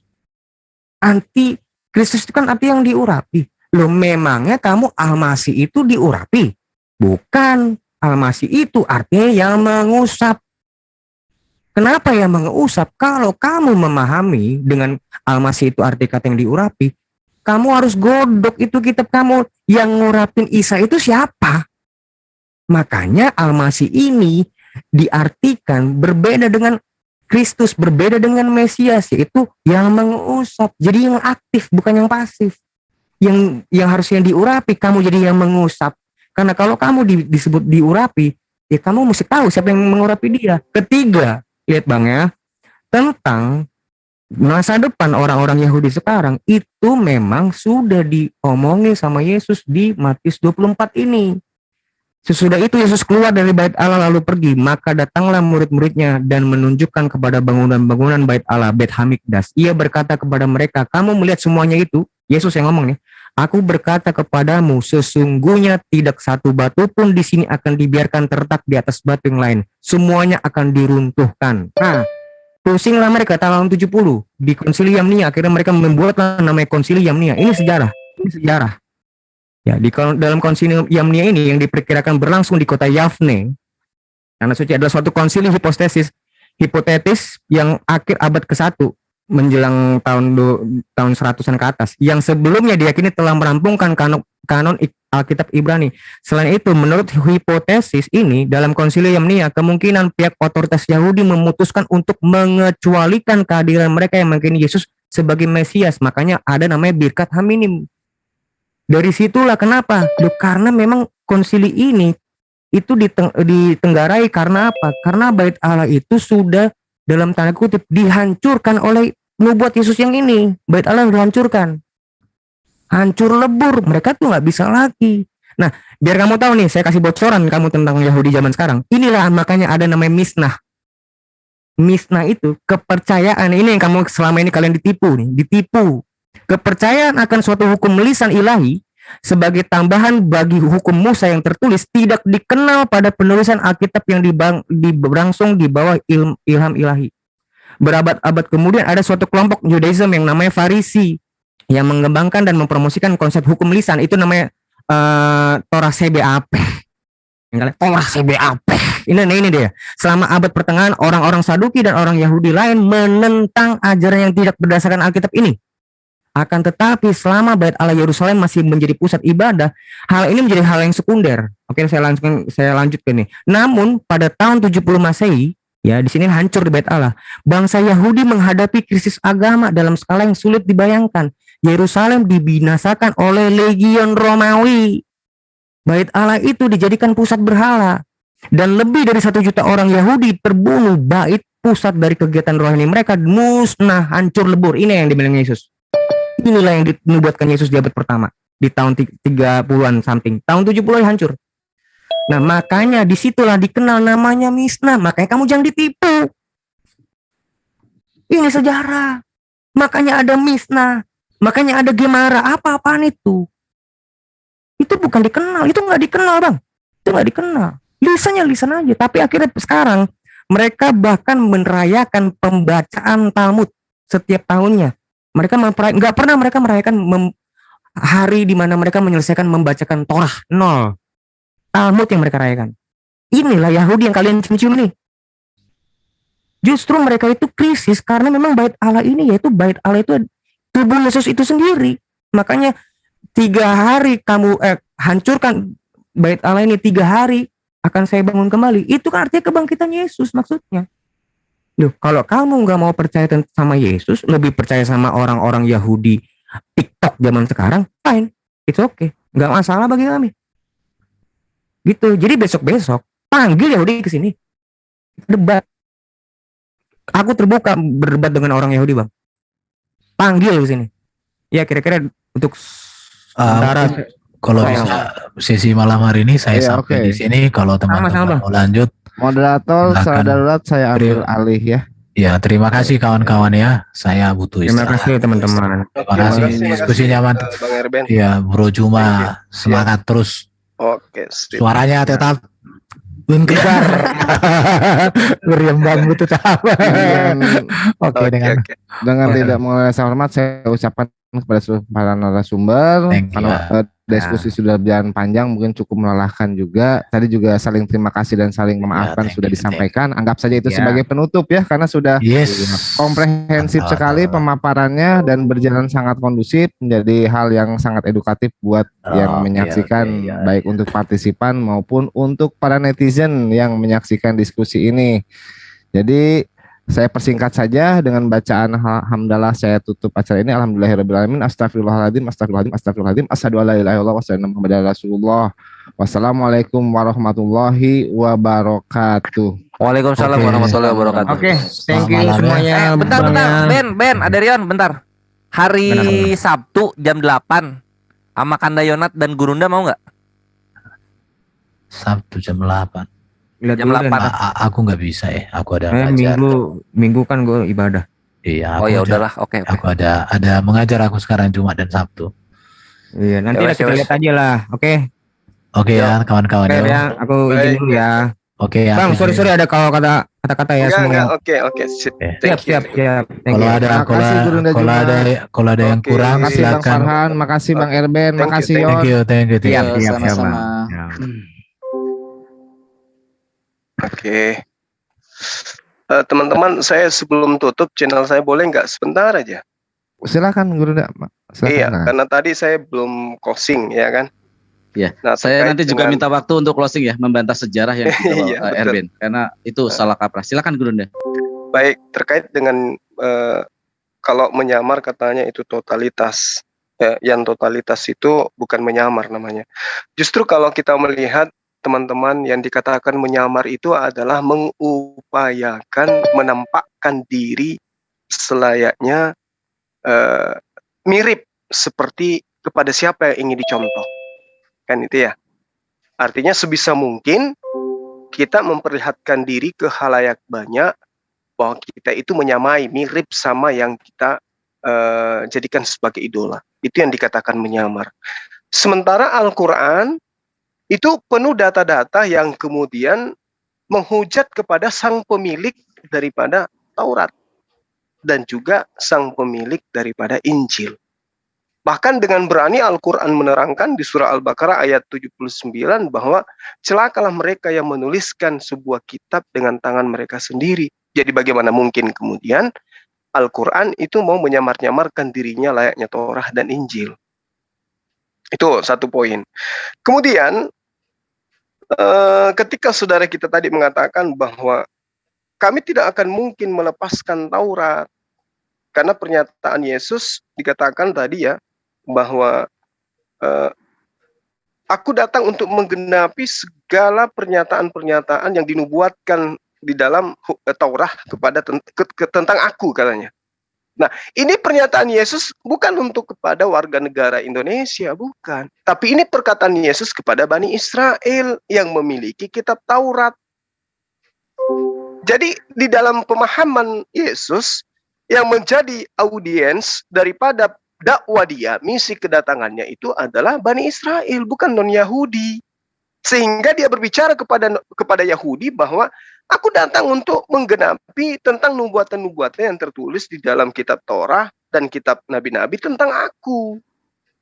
Nah, kalau ini kemudian diimani oleh orang-orang non-Yahudi, maka segala pemahaman iman, doktrin dan dogma akan dinisbahkan kepada Yesus. Nubuatannya dia mati, dia dilahirkan seperti bayi dari perawan, dia mati di atas tiang salib, bangkit pada hari ketiga. Semua konsep yang di luar Yahudi itu akan dinobatkan kepada dia. Kemudian catatan saya tadi ya, terkait dengan Roh Kudus yang diutus oleh Yesus. Saudara kita tadi lupa, Saudara Erben, di dalam Yohanes 14 nomor 26, Yesus mengatakan begini. Ya. Apa di Yohanes 14 nomor 16, sorry. Dikatakan begini dalam Yohanes 16 itu, bahwa aku akan minta kepada Bapa dan dia akan memberikan kepadamu seorang penolong lain supaya ia menyertai kamu selama-lamanya. Berarti Yesus minta nih kepada Bapa supaya Bapa mengutus penolong lain yang akan menyertai selama-lamanya. Apa itu? Seorang penghibur. Makanya dikatakan dalam Yohanes 14 nomor 26, tetapi penghibur yaitu Roh Kudus yang diutus oleh Bapa dalam namaku, dialah yang akan mengajarkan segala sesuatu kepadamu dan akan mengingatkan kamu akan semua yang telah kukatakan kepadamu. Nah, coba lihat. Yesus mengatakan sembahlah Allah Tuhanku dan Tuhanmu. Di dalam Al-Quran diterangkan seperti itu. Yesus sama-sama ketika dia berbicara, ketika kita teman Kristen berbicara tentang Yesus dalam perspektif dirinya, bercerita tentang dirinya, maka 100% itu akan sama dengan Al-Quran. Akan sama dengan Al-Quran. Kalau data-data itu kemudian dinisbahkan kepada pernyataan Yesus. Ya, Maria, jangan menyentuh aku, datanglah kepada saudara-saudaraku, katakan kepada mereka, aku akan pergi kepada Tuhanku dan Tuhanmu, ilahku dan ilahmu, bapakku dan bapakmu. Begitu juga di dalam surah Al-Maidah diterangkan begitu. Maha suci Engkau ya Allah, aku tidak pernah mengatakan kepada mereka yang bukan hakku untuk aku katakan. Sesungguhnya aku mengajarkan kepada mereka, sembahlah Allah Tuhanku dan Tuhanmu. Aku adalah nabi, aku adalah rasul, aku adalah utusan. Itu yang diterangkan oleh Al-Quran, oleh Roh Kudus yang datang kepada baginda Rasul Muhammad SAW. Jadi penghibur itu adalah baginda Rasul Muhammad SAW, Roh Kudus itu adalah malaikat Jibril. Ini yang ingin saya sampaikan kepada saudara-saudara. Kenapa kemudian kita mengatakan bahwa Nabi Isa alaihissalam atau Yesus itu mengabarkan tentang apa yang diterangkan dalam Yohanes 14:16, itu dijawab oleh Al-Quran surah As-Saf ayat 6. Bismillahirrahmanirrahim. Wa iskala Isa bin Maryam ya bani Israel, inni Rasulullah ilaikum musaddiqan lima baina yaday minat Taurah wa mubasysyiran bi rasuli ya'ti min ba'dihi ismuhu Ahmad. Jelas itu. Jadi memang sudah diinformasikan kepada mereka bahwa akan datang seorang penolong yang namanya Ahmad. Memang sudah disampaikan begitu. Nah, untuk mengetahui benar tidaknya bahwa yang diutus itu adalah Ahmad, maka kita lihat apa yang tertera di dalam Yesaya 42 nomor 1. Apa yang diurai di sana? Yesaya 42 nomor 1 yang saya sering bawakan itu. Sampai-sampai netizen juga udah hafal. Lihat itu hambaku yang kupegang, orang pilihanku, yang kepadanya aku berkenan, aku menaruh rohku ke atasnya, supaya ia menyatakan hukum kepada bangsa-bangsa. Roh yang dimaksud itu apa? Lihat di dalam Al-Quran surah Asy-Syura ayat 52. Bismillahirrahmanirrahim. Wa katsalika auhayna ilaika ruhan. Itulah roh. Apa itu? Al-Quran. Kok bisa kayak begitu? Karena di Al-Quran itu berkumpul, tersimpul semua hukum-hukum Tuhan. Haram, halal, makruh, mubah, semuanya ada dalam Al-Quran. Ya, inilah yang diterangkan itu, bahwa rohku akan datang ke atasnya agar dia menyatakan hukum-hukum kepada bangsa-bangsa. Nah sekarang kalau yang dimaksud Roh Kudus itu menyatakan hukum-hukum kepada bangsa-bangsa, kayak mana ceritanya? Hukum apa yang kemudian yang dinyatakan Kristen ke bangsa-bangsa? Nggak ada. Sehebat apapun sebuah negara yang penduduknya semua elemennya adalah Kristen, tidak akan mampu menjadikan hukum-hukum Kristen itu menjadi hukum negara. Nggak mungkin bisa, nggak bisa. Nggak ada itu. Tapi kalau berbicara mengenai Al-Quran, ya, ruang lingkup apapun Al-Quran itu bisa jadikan sebagai hukum-hukum. Ya, saya kira itu dari saya sebagai penutup ya teman-teman sekalian. Terkait dengan apa yang diuraikan oleh sahabat-sahabat kita tadi, saya rasa kita bisa menjawabnya dengan mudah bahwa apakah Rasulullah Muhammad SAW itu diutus oleh Yesus? Jawaban kita adalah silakan Anda pelototin data Yohanes 14:16. Aku akan minta kepada Bapa agar Bapa mengutus seorang utusan. Ternyata sama seperti saya sebagai bupati, saya sebagai gubernur minta kepada Pak Jokowi tolong kirim ahli penyakit dalam ke Makassar agar saya kirim ke bupati ke kabupaten, karena di salah satu kabupaten yang ada di Sulawesi Selatan ini mewabah penyakit. Dikirimlah kemudian oleh Pak Presiden, lalu saya pidato. Saya akan mengutus seorang dokter ke kabupaten di mana dokter ini ahli di dalam memberantas hama atau penyakit yang menular di sana. Apakah saya yang mengutus? Tidak, saya tadinya minta ke Presiden supaya beliau mengirimkan dokter, lalu saya mengutus dokter itu ke sana. Sama itu, makanya ayatnya menerangkan di dalam Al-Quran yang tadi, wa iz qala Isa banu Maryam ya bani Israel inni Rasulullah ilaikum musaddiqan lima baina yaday minat Taurah wa mubasysyiran bi rasulin ya'ti min ba'dismuhu Ahmad. Jelas itu ya. Falamma ja'ahum bil bayyinati qalu hadza sihrun mubin. Jelas itu. Nyata itu. Jadi saya kira cukup teman-teman sekalian, Roh Kudus itu datang, hukum-hukum yang ditegakkan kemudian sebagai satu ajaran yang diajarkan kepada yang akan menemani sampai akhir zaman hanya Al-Quran. Itu juga tidak bisa dibantah ya, bahwa kemudian kita sebagai umat Islam memahami Roh Kudus itu adalah penuntun manusia kepada segala kebenaran, dan itu ajarannya akan menemani manusia sampai akhir zaman, yaitu Al-Quranul Karim. Saya kira begitu dari saya. Terima kasih banyak atas kesempatan yang diberikan oleh teman-teman, para guru saya yang ada di sini, yang ada di Zoom MMCI dan juga netizen di luar sana yang luar biasa. Silakan Bang Farhan, saya akhiri wabillahi taufiq wal hidayah. Salam tauhid, salam satu Tuhan. Assalamualaikum warahmatullahi wabarakatuh. Silakan Bang. Waalaikumsalam warahmatullahi wabarakatuh. Langsung Bang Farhan. Oke, saya akan membantah. Ini yang menjadi sebuah kekhawatiran jika orang contoh seperti Erben ini menganggap Belanda datang ke Indonesia itu bukan untuk menjajah. Ini banyak dipahami dan saya sering ketemu debater Kristen yang memahami bahwa Belanda datang ke Indonesia itu bukan menjajah. Seperti yang tadi dikatakan argumen dari Erben yang mengatakan bahwa Belanda perang, nggak ada tuh perang sama Hindu, nggak ada tuh perang sama Kristen. Nah, ini akan saya beri kasih bukti para Ikhwan Fillah semuanya, bagaimana terjadi perang puputan yang dikomandoi oleh Gusti Ngurah Rai. Sejarah ini hafal sekali saya. Bagaimana ketika di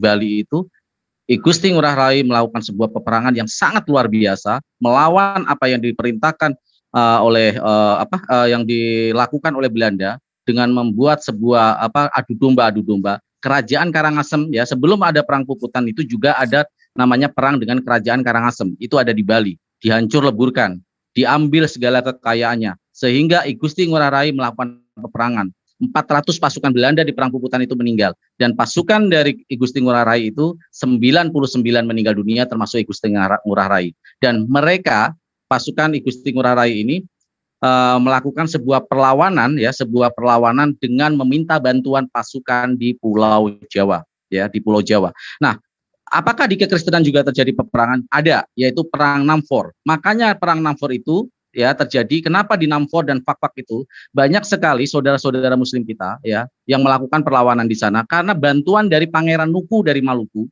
Ya, Pangeran Nuku mengirim sebuah bantuan untuk membantu, padahal waktu itu yang dijajah adalah negara Kristen, ya, masyarakat mayoritas Kristen. Tetapi mereka dibantu oleh Pangeran Nuku, sebenarnya belum Kristen penuh karena itu adalah paksaan oleh Belanda, tetapi dibantu oleh Pangeran Nuku. Makanya di Namfor dan di daerah Fakfak itu muslimnya mualafnya sangat luar biasa, banjir mualaf di sana karena memang pada dasarnya saat itu banyak terjadi kekerabatan antara Pangeran Nuku, kerajaan muslim di Maluku, dengan daerah-daerah di Papua. Jadi hal-hal seperti ini yang mereka coba lupakan ya, dan mereka mencoba untuk saya nggak paham ya bagaimana kecintaan mereka terhadap Republik ini, bagaimana kecintaan mereka terhadap Indonesia ketika mengatakan Belanda bukan negara penjajah di Indonesia. Mungkin itu ya yang saya luruskan, karena ini akan sangat berbahaya jika banyak yang memahami, terutama netizen Kristen memahami bahwa Belanda bukan menjajah di negeri ini. Tafadhol, silakan, Aki. Oke, terima kasih sekali untuk Gurunda Zuma dan Bang Farhan yang saya dikit melengkapi dan akan dilengkapi juga oleh Bang Kores dikit. Ya, silakan Bang Kores. Ya, ikhwan fisabilillah yang menonton menyaksikan mujahidin kesayangan kita Gurunda Zuma beserta Akhina Farhan, ketika dialog di mana kita membantai syubhat dan fitnah ini sudah sampai ke penghujung acara, aku ingin menyampaikan tafadhol, silakan yang ingin infak fisabilillah agar cepat-cepat berdiri Masjid Nur Maulidah sehingga bisa menyaksikan konsili kedua. Mari beramal jariah ke rekening Masjid Nur Maulidah yang tertera di deskripsi di Gurunda Zuma, atau di konten aku di deskripsinya juga ada gitu. Siapapun yang memabrurkan Masjid Nur Maulidah ini, insya Allah amal jariahnya akan lengkang sepanjang masa, karena disinilah tolak pertama kita untuk membentengi umat dari pendangkalan akidah. Karena di Masjid Nur Maulidah inilah nantinya akan ada sekolah tentang kristologi, bagaimana kita akan membantai si para teritung penghujat ini. Tafadhol Ifah, silahkan. Terima kasih itu ya, tuh rekeningnya tertera di ininya Gurunda. Semoga Allah Azza wa Jalla membalaskan semua infak fisabilillah yang ikhwani fillah berikan ke rekening yang tertera di deskripsi Masjid Nur Maulidah. Tafadhol Gurunda, silahkan dilanjut. Amin ya Allah ya Rabbal Alamin. Ya begitulah para partisipan dan netizen ya. Mungkin ya, Bang Gurunda mau menyampaikan, silakan. Iya, makasih. Tadi sempat saya lupakan ya, ini memang sudah hampir sebulan ya kita nggak ngajak teman-teman untuk kembali kembali untuk konsentrasi terhadap pembangunan masjid kita, karena sejatinya kita ingin peresmian itu kalau bisa bulan Oktober akhir ya kita sudah peresmian. Cuman yang ingin kita sampaikan di sini adalah tentang Serambi yang belum tuntas pekerjaannya ya. Insya Allah saya sudah ngobrol tadi dengan tim kita termasuk Adinda Kelvin hari Sabtu ya, hari Sabat besok rencananya kita akan live terkait dengan masjid karena saya kebetulan Sabtu ini akan ke gunung ya melihat kondisi masjid kita. Kan itulah saya katakan bahwa mari kita kembali membangkitkan girah teman-teman kita di luar sana untuk konsentrasi terhadap pembangunan masjid kita ini karena sudah cukup lama gitu ya. Nah, adapun yang menyebabkan masjid ini agak lama pembangunannya itu bukan karena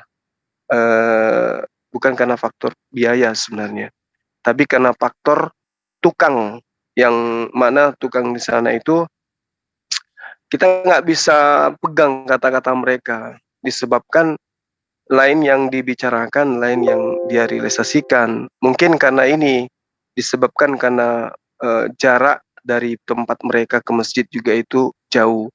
Kedua, karena memang tidak ada pengawasan di sana, tidak ada pengawasan melekat yang kemudian bisa menuntun mereka untuk melaksanakan pekerjaan dengan disiplin. Untuk itulah sahabat-sahabat sekalian, karena adanya hal ini menyebabkan anggaran yang kita cukupkan untuk satu pekerjaan itu istilahnya apa ya, melenceng atau ya benar tidak sesuai dengan yang kita keluarkan, disebabkan karena kita harus mengambil tukang baru untuk melanjutkan pekerjaan itu, sementara anggaran yang tadinya sudah ada itu diambil sama tukang yang tadinya.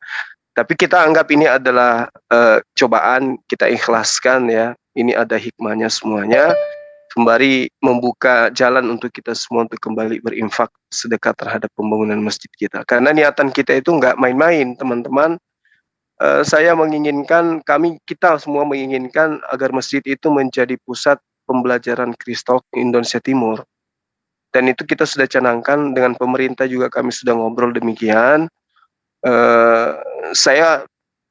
Jujur saya katakan bahwa pemerintah meminta kepada saya untuk mengajukan proposal, tapi saya katakan mohon maaf Pak, saya bukan tidak mau, tapi saya membuka ruang untuk netizen saya untuk supaya bisa bahu membahu, agar kiranya hikmahnya adalah mereka ketika ada duit dari Sumatera, dari Kalimantan, dari Jawa, mereka tidak sungkan, tidak segan untuk datang belajar di sini, untuk menjadi jamaah di sini. Kalau ke Makassar misalnya, mereka tidak sungkan-sungkan mampir karena merasa penasaran dengan masjid yang tadinya mereka ikut terlibat dalam pembangunannya. Itu yang saya katakan kepada pemerintah yang ada di sana. Saya kira bisa dipahami teman-teman bahwa keberadaan masjid ini murni saya persembahkan untuk teman-teman ikut berpartisipasi demi untuk adanya amal jariah kita ke depannya. Sekira begitu, terima kasih Dinda Kores dan teman-teman kita semua. Kita berharap kepada teman-teman netizen untuk ikut kembali memeriahkan sedekah infaknya untuk Masjid Nur Maulidah kita. Wabillahi taufiq wal hidayah. Assalamualaikum warahmatullahi wabarakatuh. Waalaikumsalam warahmatullahi wabarakatuh. Ya begitu ya, sudah cukup jelas tadi bahwa Guru Nazuma menyampaikan tentang hak semua partisipan, semua muslim yang punya kelapangan rezeki mungkin ya. Ini adalah hak kita semua untuk ikut berpartisipasi agar menjadi satu jalan infak sodako, menitipkan apa yang memang bisa menjadi kekekalan dalam amal kita menggapai ridho Allah Subhanahu wa taala. Ini jadi bukan sekedar kewajiban kita, ini juga hak kita gitu kan. Hak kita untuk bisa yaitu tadi menyisihkan kelapangan rezeki yang kita miliki agar dakwah dari segala penjuru yang sesuai dengan syariat Islam bisa secara optimal tetap terlaksana sampai dengan batas waktu yang Allah tentukan dan Allah tetapkan. Ya, dengan demikian maka silakan kepada partisipan dan seluruh narasiar yang mungkin masih live untuk bisa menutup live-nya, mungkin akan berlanjut pada obrolan santai yang tetap bermanfaat walaupun santai ya. Jadi